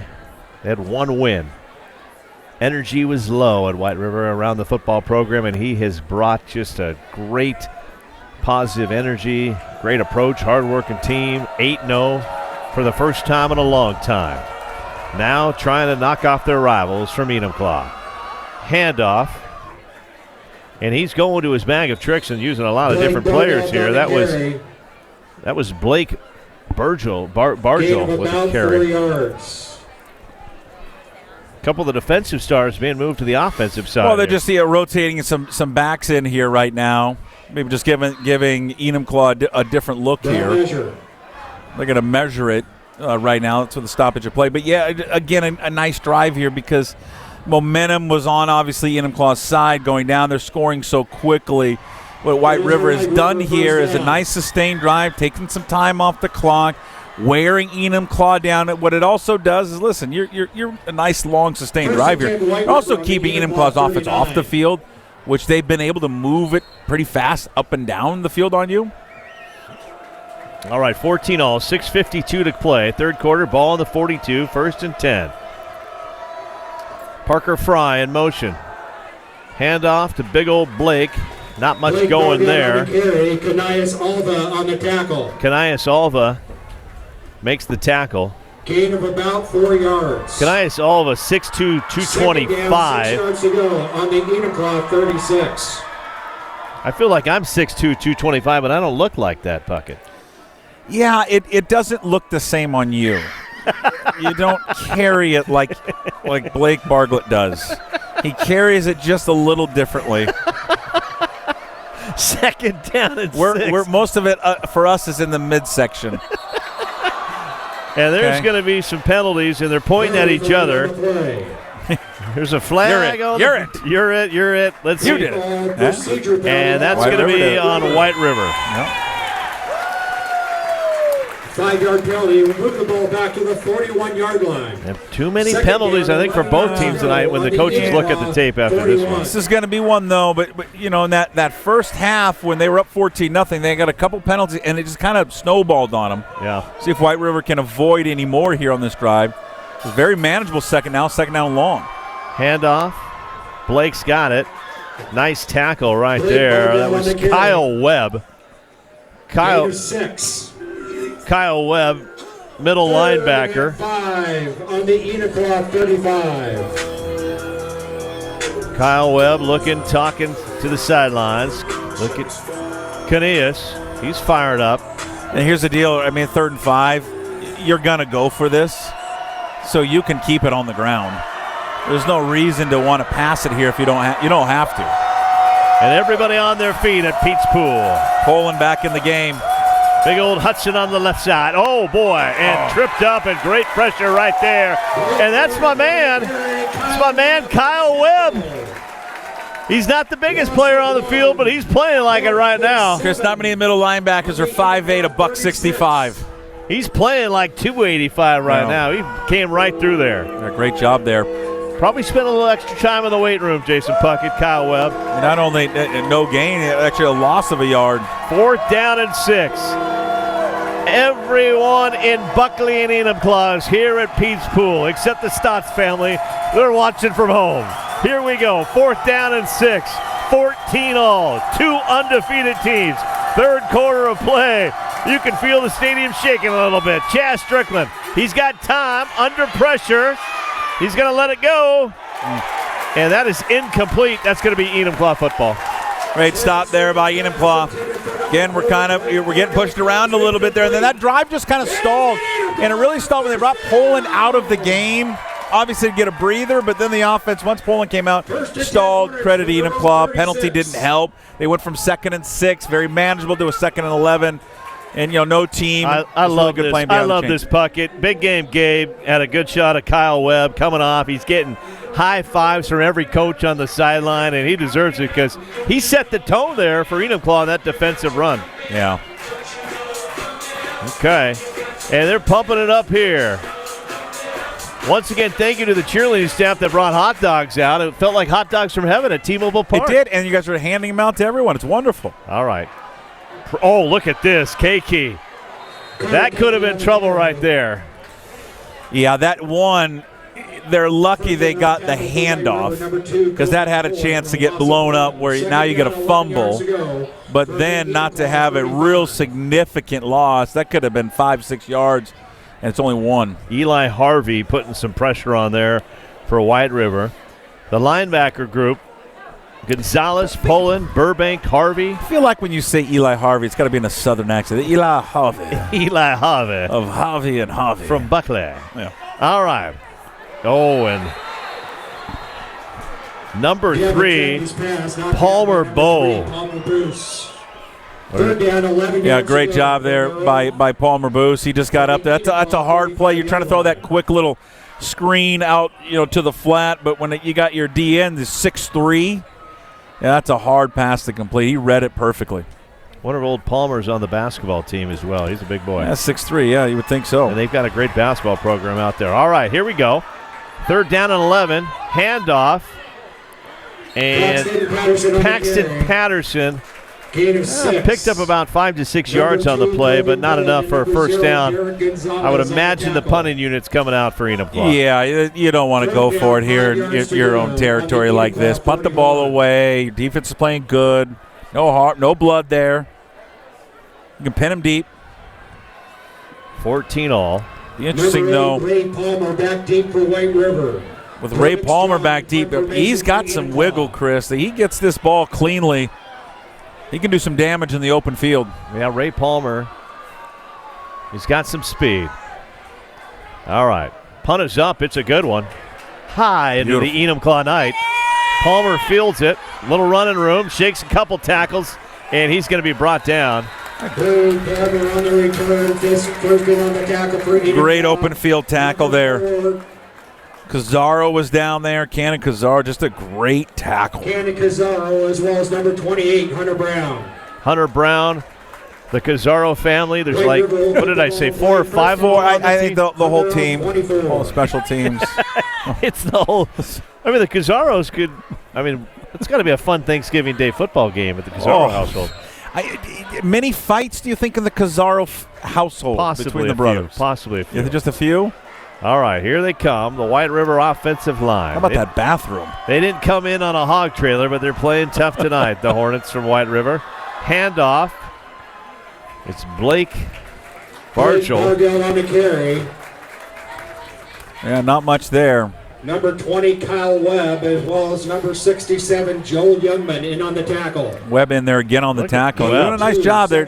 Not much room, especially with 26. Running the ball here lately up the middle. It's not really working out so far. We've seen a lot of Bargle, Poland, a little bit of Locke running the ball. Ray Palmer.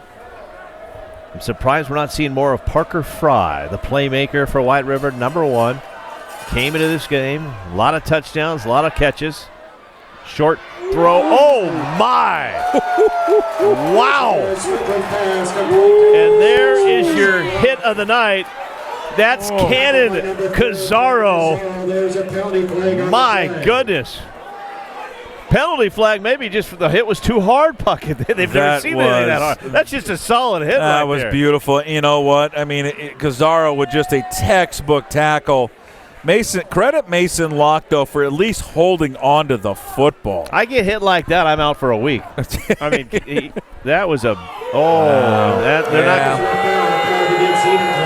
Unless there was something else there, Chris. I don't know if he dropped his head or not. That is, to me is that just is a seemed bad like call. A big hit right there. Yeah, that's unfortunate. That just seemed like and then that's the problem. You get such a big, violent collision like that. Legal, but, maybe your instant reaction is to throw the penalty. And from our perspective, it doesn't seem like that was the right call. And the Enumclaw parents want a replay. That's going to be year 2 of the Phillips Law Firm big game. Phillips Law Firm next year is going to get us replay. And then the little tracer. We're going to have a tracer on camera. Yeah. But what a year it's been. We've had some great big games this year. You and I were at the Skyline Issaquah game. We've had a good Oh, another big hit right there. Paxton Patterson with the tackle. By number 18, Paxton Patterson. Puyallup, Graham Capallison. We've seen both of those teams this year. Those are teams that could make a run in the 4A. You saw O'Day, right? We saw O'Day, Bellevue, Lake Stevens a couple times. Yeah, it's great football all across the state. And now we get, next week, the playoffs get underway. So, how about a road trip at some point to Royal City? Yeah, I'd love to go to Royal City. The Gizzards in Royal City, and handoff there to Poland. Great run from Poland. The Gizzards? Well, you got a burrito at the gas station in Are you Enumclaw. at that little off of 26 there? Yeah, there's a gas mart, and they make great gizzards in Royal City. Aggressive play to go Gizzards off of 26, but well, we used to have a place at Mardon's Resort on the Potholes Reservoir. Did a lot of bass and perch fishing back in the day. A little walleye in there? A little walleye. I did actually competed in a walleye tournament once. You did. All right, 1st and 10. Here comes White River moving the ball. And that's Bargel again. So a lot of Bargel in Poland. Yeah, again, that just working. Just again, going up the middle. Good physical push by that offensive line. They've been real effective with Poland, hitting them on the outside in the passing game. That middle screen, they've gone to it a few times, been probably their most effective passing play. Right up the middle again. And they're just going to keep following these big boys. Yeah, Blake just seems like he was the biggest kid in junior football. Probably played like O-line and D-line, and they gave him the ball back then. And he kind of runs the same way. And plays pretty good on defense as well. He does. All right, that will be the end of the third quarter, and we've got a dandy here, the King 5 big game of the week. 2 undefeated teams all tied up. Jason Puckett, Chris Egan, the Phillips Law Firm, unleashing justice for you, big game of the week. We'll be right back for the fourth quarter. The big game is sponsored by Phillips Law Firm, unleashing justice for you.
Paxton Patterson and on the tackle. Gain of 2.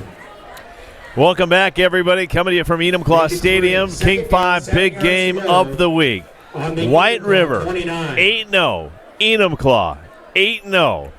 Rivals. They've been facing off since 1953. Jason Puckett, Chris Egan, and the big game crew. And we got a dandy tonight. What an environment. What a game. Just what a night for Friday Night Football. And second time they've brought in Ray Palmer, playing quarterback, but really we're just running Wildcat with him. And last time he just had the ball, and it was just an end around for him. Penalty. And Big Gabe, can we get a shot of the student section? I don't know if you got a shot over there. We got smoke bombs? Look at that. They're having fun over there. Second down, 12 yards to go. Yeah, the kids are having a good time. Cheerleading staff, defending state champions, and it's Layla, one of the seniors, who's one of the state champions. Shout out, Layla. Good job. And her poor mom has to listen to our entire broadcast tonight. But what a cool community. What a great atmosphere. 2 schools that are bringing a lot of energy to a Friday night. It's great to see so much fun happening here. All right. White River throws it. There's Parker Fry.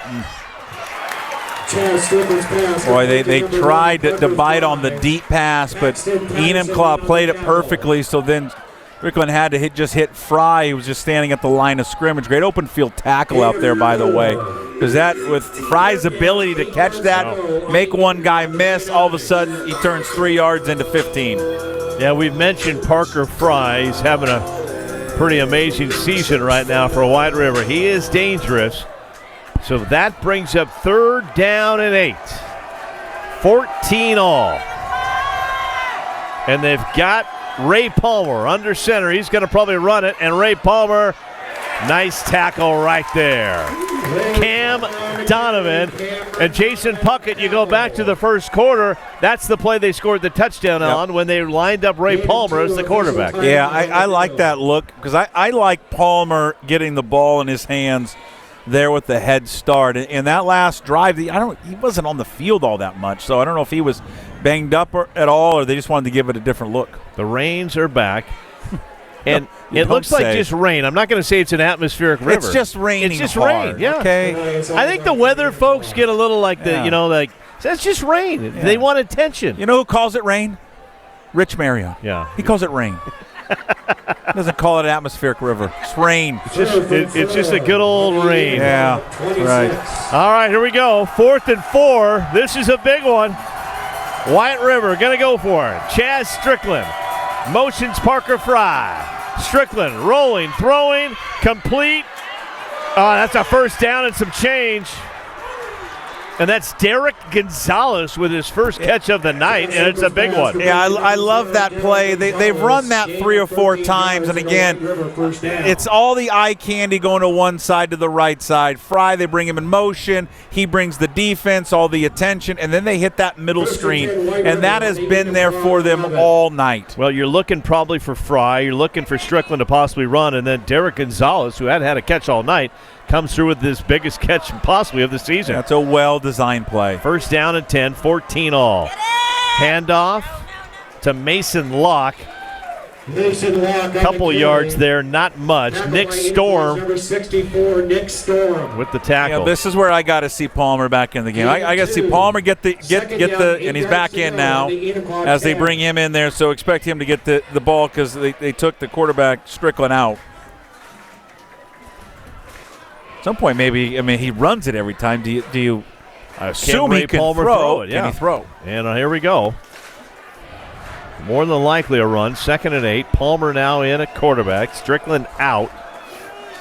This has been a run play twice so far on this night. Mason Locke lined up to his left, and there it is again. 3 for 3 on the run. And he's in for the touchdown. Ray Palmer with his 2nd of the night. It is a White River touchdown. Yeah, he's been there. He's been their best offensive player. He runs. He's physical, but he is shifty. And once he gets a head start, he gets running from that shotgun position, it's hard to bring him down. So with 8:26 to go, it's Ray Palmer, which gives White River their first lead since late in the second quarter. They went up 14-0 in the second quarter. There's the White River crowd having some fun. I'm told by legendary Enumclaw grad Kara Mallon of the world-renowned Mallons of Magnolia, who went to school here, that you can rent the barn out, the house out. Weddings, events. You can do it all. You can do it all. I think we come down. Can you rent it out to sleep? I'd like to sleep in it. And we're getting more information from our head statistician, Rocky Pollin. Rocky's back. The Cazaros, it's actually 2 sets of brothers and cousins. Cannon and Quentin. Cannon and Quentin are brothers, and then there's cousins Colt and Trey. And Colt and Trey are twins, actually. Next time we're down here. So there Rocky's here with. We need a 3rd headset. We need Rocky Pollin in the booth with us. Andrew, 3rd headset. All right, let's see what Enumclaw can do here. Down 21-14. They've been down before this season. And again, now the rain is really coming down hard, Chris. It's going to make it hard. They haven't really been effective in throwing the football here, but they have been effective running the ball. White River, for as much success that they have had here defensively. And remember, this is a defense that's only been giving up 3 points a game. They've given up 14, and really could be more. I mean, really could be 28. Really more self-inflicted some wounds here by Enumclaw, but Enumclaw's damage has been on the ground. Wonder if Casey Kane is watching the broadcast tonight. Feel free to text in, Casey, if you are. One of the Enumclaw legends back in the day. Casey Kane. All right, 21-14. White River with the lead. Enumclaw with the ball. Why am I blanking on the basketball player? Scalabrini. Ryan Scalabrini. Heck of a player. On the Enumclaw 26. And then a young man by the name of Benetti. Good little player, SPU, All-American. Has a barn now in Enumclaw, and they took the old gym and put it in his barn. Well, that's fantastic. I mean, that's pretty cool. Yes, that's awesome. Fumble. And there's tricky conditions right now. Tricky conditions. Ball security's been an issue here for Enumclaw all night. Whether it's been, just getting the center, quarterback exchange, handoffs have been a problem, interception in the end zone because the ball slipped out of the QB's hands. So it's expected. I mean, this is hard. You practice in this. You prepare for this. The wet footballs. We live in the Northwest, so you're used to it, but it's still hard. And it's also your rivalry game. Two undefeated teams. Big crowd tonight. So you go from 2nd and 4. It's freezing. Your hands are cold. To 3rd down and 6. Gavin Trachty. He's going to go the air. He throws. And that was knocked away by Brad Burbank. You may remember the name from earlier in this game. It's Burbank with a 99-yard punt return for a touchdown. And he almost had his 2nd touchdown there. That was nearly picked off. He catches that's into the end zone. So you got a punt here, and then just hope your defense can hold. 7:14 to go. Still plenty of time in this football game. But the conditions are getting tough. It's become a very wet night at Enumclaw. Jason Puckett, Chris Egan, the Big Game crew. How about Big Game Gabe? He's on a flight 8 in the morning to go to the Seahawks game.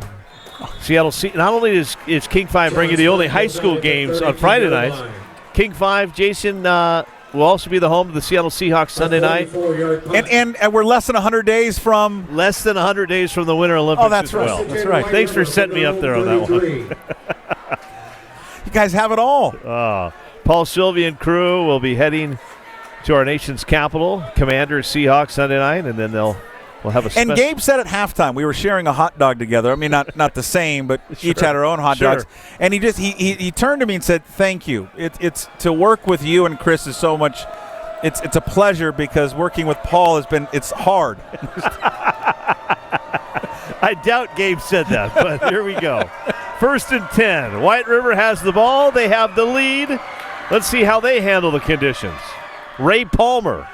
Why not? If he was down, man.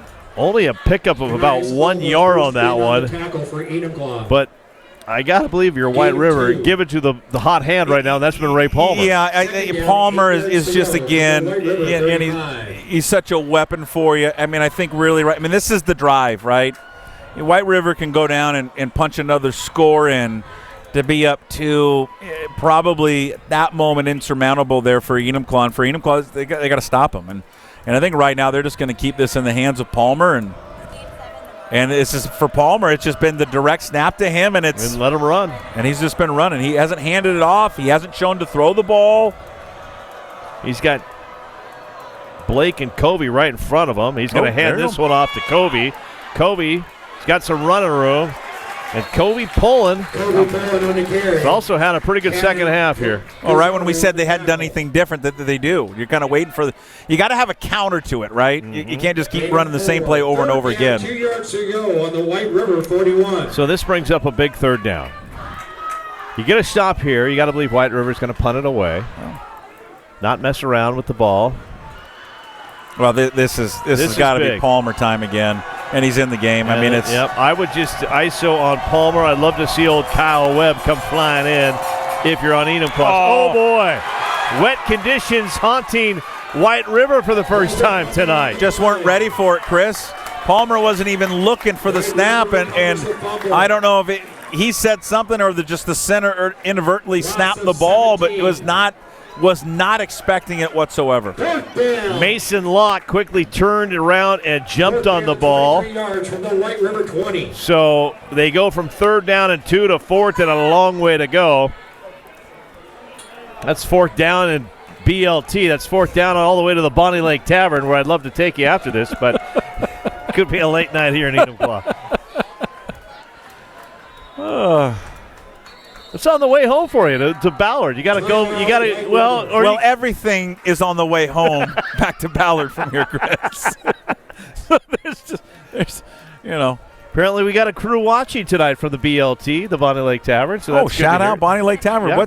What's the thing to drink at the Bonnie Lake Tavern? Well, or thing to eat. What do they got to eat? Odd juice.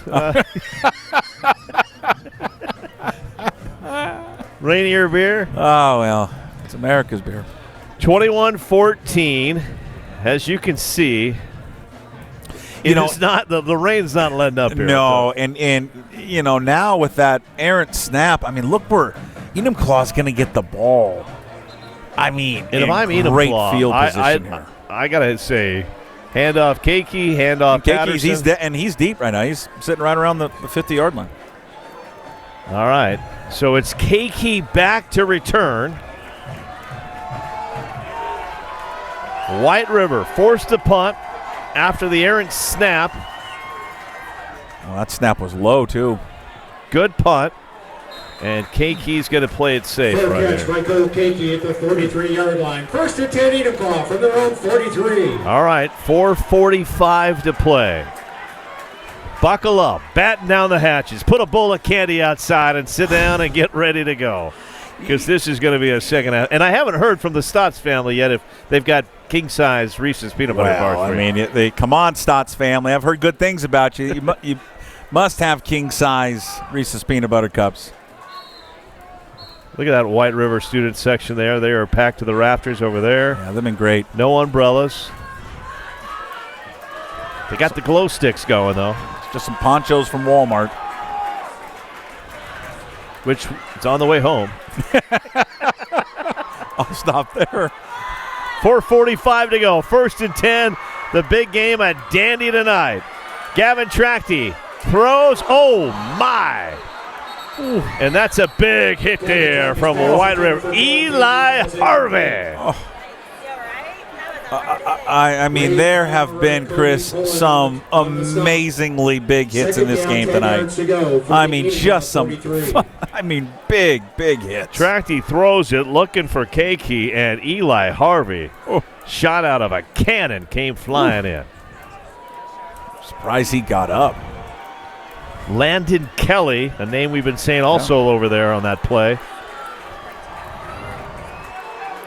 All right, 2nd down and 10. 4:37 to play. Handoff. And that is a nice run right there. And Paxton Patterson has just provided some big runs for Enumclaw tonight. Yeah, I mean, again, they've been really effective, at running the ball. And, again, they can still run it and plenty of time to go down the field. At some point, you've got to be able to hit something in the air. They just have not had any plays downfield in the passing game. 3rd and 2, pitch, Patterson, and he's got himself a first down. Paxton Patterson with the first down. Patterson's dad, Jason, just inducted into the Hall of Fame at Central. Congratulations to him. Also getting information that Keiki, starting catcher on the baseball team, and is getting some looks from the college level as well, too, for that. So, and I just mentioned you might have to complete a pass at some point, but, God, you're running the ball so well. Oh, my, intercepted. Pass was batted, pass was intercepted, and another costly turnover, and that is Blake Bargell with the interception. And Palmer Boos, again, was the guy. He did it earlier in the game. They tried to have the same play, and he tipped it up in the air earlier, and he did the same thing. We got some conversation going on the field right now, Jason. I don't see flags, but they're talking. Talking like there was a flag. I didn't see much. There's no flag. I don't see a flag on the field. I don't know what they could be discussing here. I don't know if they think the ball hit the ground, maybe. But let's see what happens here. This is interesting. Oh, wow. It looked like a clean pick from our angle. And the White River side's wondering what's going on. This is interesting. I don't know. I don't know what they're signaling there, Chris. Are they saying they blew the whistle? Are they saying they blew the whistle, or are they saying the way that the ref was signaling as if they are saying that he was trying to throw the ball and it slipped out of his hands? I think that's what they're saying. So saying it's incomplete pass. I didn't see it that way at all. We didn't get. I wish we could get an explanation at this point, but we're not. The White River side is. That is a huge call. There are some parents on the other sidelines that are just running up and down the stands right now, upset, and rightfully so. And here comes Patterson, shaking and baking, and he's down to the 26-yard line. Paxton Patterson. First down! And here comes Enumclaw. That is a real game-changing play, Chris, because if I'm understanding it correctly, it seemed like he's trying to say that he was trying to throw the ball, but the ball slipped and an incomplete pass? I don't know. I still kind of baffled at what the decision there, what the call was. But, boy, Enumclaw right now dodges a huge bullet and is getting closer and closer, tying this ball game up. Penalty flag on the play. And who knows, maybe if anybody at King 5 is watching, and they can look back at that and see if they see something that we didn't get a chance to see. Next year, like a clean interception. Phillips Law Firm, I'll put you in Gene Sterator, where we can go to Gene, perhaps. Wouldn't that be great if we go to Paul Sylvie from his home? Yeah, Paul. What's Paul doing on Friday? Ariel Arsuto. They can give us a replay. Paul, what have you seen? Ariel, what are you getting right here? All right, 2nd and 15. Every week you just pick somebody random. We go to their house for the replay. Rich Marriott. Rich, what did you see? All right, 2nd and 15. 2:55 to go. White River 21. Enumclaw 14. Big game, living up to the hype, and then some. Tracty throws. Interception. And that is Landon Kelly. And there's a flag on the field, Jason Bucket. And let's keep this shot of the White River coaches. They want holding. Could be holding. Could be a late hit. Let's see what happens here. See? Holding, and it is holding, and that will be an interception, and they're pretty excited. You know, what's the phrase in basketball, right? Ball don't lie. Well, so they had a near looked like a real interception a few plays ago, but then they get the one later. Okay, the passing game's been tough for them. Yeah, 2:42 to play. Enumclaw still has 3 timeouts. Yep, so plenty of time. Plenty of time here. Got to stay with this one. Your defense just needs to make some stops. Now, if I'm White River, I'm getting that ball to Palmer. Yeah, Chris, you're right. He's been their most effective playmaker right now. Has been him for sure in the running game. I think it's a combo. I think of also Palmer and Poland. I think you just have to kind of lean on those two guys. Although he's not in there, Strickland is in there. Penalty flag on the play. We've had a lot of false starts, procedural penalties with the center not hearing the snap count and not snapping the ball. Everybody else is moving. It's not been clean here on both sides here in the last few Too many penalties in this game, but it's still been a pretty good battle. Been great. Some bad news to report from the Stotts family at Buckley. They're just handing out regular-sized Snicker bars. So regular size. That's full size. Okay, they said though if you go down to their cousins, the Walkers, they've got king size. Oh, I think we just said full size, but the regular size is a full size. Yeah, that's not the fun size. You don't want the fun size. All right, not first and 15. This game is getting intense. 21-14, Halloween night, and not much happening there. Blake Bargell on the carry. Barkell. Cole Kakey on the tackle. He's been playing tough both sides. Yeah, of the ball. Bargell, he's and he's coming up limping a little bit, and he's going to come off the field. He's been kind of their inside the tackles runner. And a timeout here by Enumclaw, but man, I'd love to see Palmer touch it exclusively on this drive. So yeah, no, we don't want fun size. The problem with fun size is it's a trick. Because if you have 4 or 5 of the fun size, you think you're not doing any damage to yourself. But you're pretty much having a king size. You've had a king size. You've had like 2 king sizes. So just give me the king size. Let's not screw around with the fun size. Now, speaking of fun, we're having a lot of fun out here. It's a rainy night, but that has not stopped a great high school environment. This game has lived up to the hype. Couple rivalries, couple rival schools, once again been facing off since 1953. Separated by the White River and the Bridge. Yep. Both having phenomenal seasons. Both these teams will be in the playoffs next week. Both these teams have a great shot to get to the state playoffs, but they don't want to hear about that, Puck. They want to win tonight. This one means a lot to them. This is everything to them. All right. 2nd down and 10. Handoff. And Blake picks up a couple yards. Blake Bargell on the carry. Blake Official timeout Bargell. on the field. We've got a timeout on the field and an Enumclaw player down. Gain of 7. That's me 3rd and very manageable now. There for White River. So we'll wait and see who the injured player is. It looks like that could be Canillas, who's been huge for Enumclaw. Well, and this is huge. Now, see, now, well, Enumclaw initially called the timeout, but now they have an injury timeout. So things have hushed down here at Pete's Pool. 2:21 to go. Enumclaw still with 2 timeouts. White River with 2 timeouts. White River with the ball, with the lead. 3rd down and 3.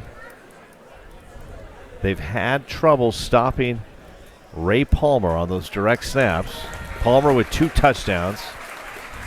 And Canillas getting a nice ovation from both sides. That's Canillas Alba. As much as these two schools don't like each other, there's great sportsmanship out here from both the teams. All right. Well, obviously a huge 3rd down play here. I mean, if White River can pull this one off right here, even though Enumclaw will still have their 2 timeouts. 3rd and 3. Chaz Strickland under center. Trying to go on the hard count, trying to draw him off. Looking to the sidelines, looking to head coach Wyatt Evanson. That's smart here. The clock starts, even though it was an injury timeout, so they're going to let this go as far down as they possibly can. Taking the clock down.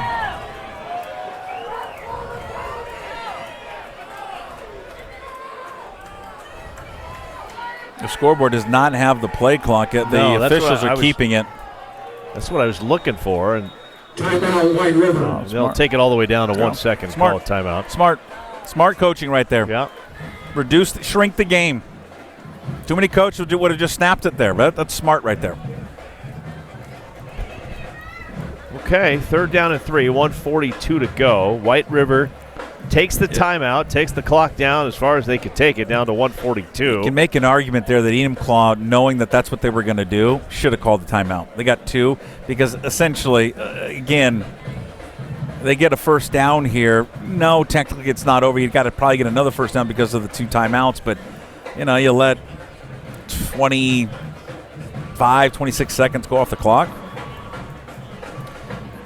You were the history man coming into this game. Last time White River beat Enumclaw. Chris, I went back as far as I could go back to 2002. They had not won a game since 2002. No, they had. That's how far back at least it went. I could find it okay. And they hadn't won a game. So I don't know when. And the games haven't been close. That's the other thing. This has been a one-sided affair. And that is Blake with the carry. Did he get enough for the 1st down? Blake Bargell on the carry. And this is going to be interesting where they spot this. It looks like the head official's saying 1st down. Timeout, Enumclaw. Timeout Enumclaw, yet feels like it I don't is see the chains moving yet. Gain of about 3 yards. right at the sticks. Yeah, so if you go back and look throughout the history of it, again, they haven't won since 2015, but you got to go back even further than that. They hadn't played every single year. Sure. In a few years where they had been off, and Chris, you look at the scores, very lopsided. I mean, games decided by 20, 30 points. And that will be a first down. So Enumclaw down only one timeout now. Yeah, it's not over, but boy, if Enumclaw gets it back, they're going to get it back with First and 10, White River from not a whole lot of under time. 30 seconds or so in the game, less. Coach Gunderson out there talking to his players. But keep in mind, I mean, here for Enumclaw, they've had some exchange issues. Has White River in this second half, and the rain has been dumping pretty hard. They've worked a lot out of the shotgun. I expect them probably not to go out of the shotgun. Probably be under center. That means Strickland's in the game and not Palmer. Well, smart move there. I mean, get the ball in the secure hands of Chaz Strickland right now. Sure. Yeah. Take care of the football. White River, 134 away from knocking off their rivals from Enumclaw. Handoff, spin move, Mason Locke. Yeah. And Locke. Mason Locke on the carry. And Mason Locke, I mean, he wasn't looking to get many yards there. No. He was not only two hands around the ball, he was like hunched over, Gain of 1. like waddling through the line. I'm trying to do the math in my head here, Jason. Don't do math live. Okay, thank you. Jason Puck and Chris Egan, King 5 Big Game of the Week, coming to you on King 5 Plus. Brought to you by Phillips Law Firm, unleashing justice for you. 1:26 to play. Enumclaw out of timeout, 2nd and 9. I mean, you snap it here, Chris. You take 3 seconds off. Then the play clock goes. You know, you're going to be 40 seconds. Then you snap it again. You know, if they get the ball back with 10 Second seconds. down, 9 yards. They're going to need some Pete's Pool magic is what they're going to Yeah, do. they do. Yeah. That's what, a fumble, a bad snap. Well, it's been a long year from the folks in Buckley having to drive all the way down to Auburn to get into Enumclaw. The bridge is open. Finally, they'll have what could be a nice drive home tonight if things continue to go their way here. Handoff, and not much there. They want to get him down in a hurry. Yeah. Don't want any time to tick. Well, I would want him. I would want my running back to go down. Kyle Webb on the tackle. So about Loss 1:15. of 3. 1:15. Third down, When the play 11 was yards to over. go. On the White River 30. And White River can take it all that way. They've got another timeout to burn here. Yeah. I would just I'd take it all the way down to. I wouldn't even call a timeout. I would just take it down to 1 second, and then snap the ball. But you're right. Enumclaw's going to have about 10 to 12 seconds on the clock. So they'll get the ball back unless White River can somehow get a first down. Sure enough, they're going to take it all the way down. Timeout, White River. So 36.9 seconds to go. And you can what you could even do here. You take the clock all the way down. I mean, you could even take a penalty if you wanted to. But they'll snap this, and they'll be probably the punt will essentially be the last play of the game. Yeah. And that one you want to. Here's the thing: you want to avoid a bad snap And a punt that goes. Yeah. And certainly a punt block, and then I'm not giving them anything to return. I'm going to try and squib it. And they're going to take a. Oh, they just take a knee here. That's Parker Fry. They'll take a knee with 36 seconds to go. Well, that will be the game. Yeah. Yeah. They don't even have to run another play. And that's why we don't do math. That's why we don't do math. Math on TV. I think this is why. Well, no, that shouldn't be. It was under 40, so yeah. It should be the game. But what we thought, and yes, it is the game. And there you go. Time ticks away. Some great coaching over there, White River, with the clock management there in the fourth quarter. And their celebration. And White River has taken out the Enumclaw Hornets. A great battle tonight. Some turnovers on both sides with the wet conditions, but it was a good football game, a great environment at Pete's Pool. Both these teams will be in the playoffs, and there you go. There's the trophy that's going to go to Buckley, Washington. It's just really cool. Both teams played really hard, and I think from the Enumclaw's point of view, right, you're trying to be the class that extends this winning streak that, again, is gone on like 20 years. And I think if you're White River, you wanted to be that class to finally end it, and to end it in a fashion which you're undefeated.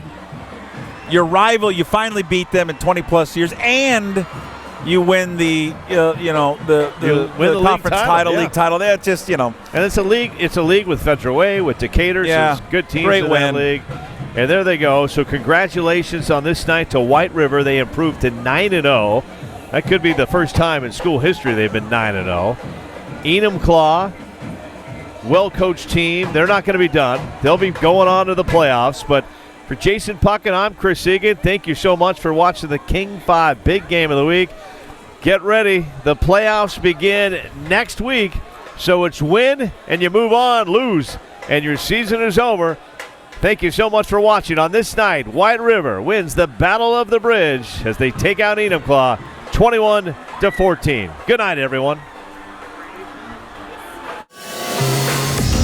The Big Game is sponsored by Phillips Law Firm, unleashing justice for you.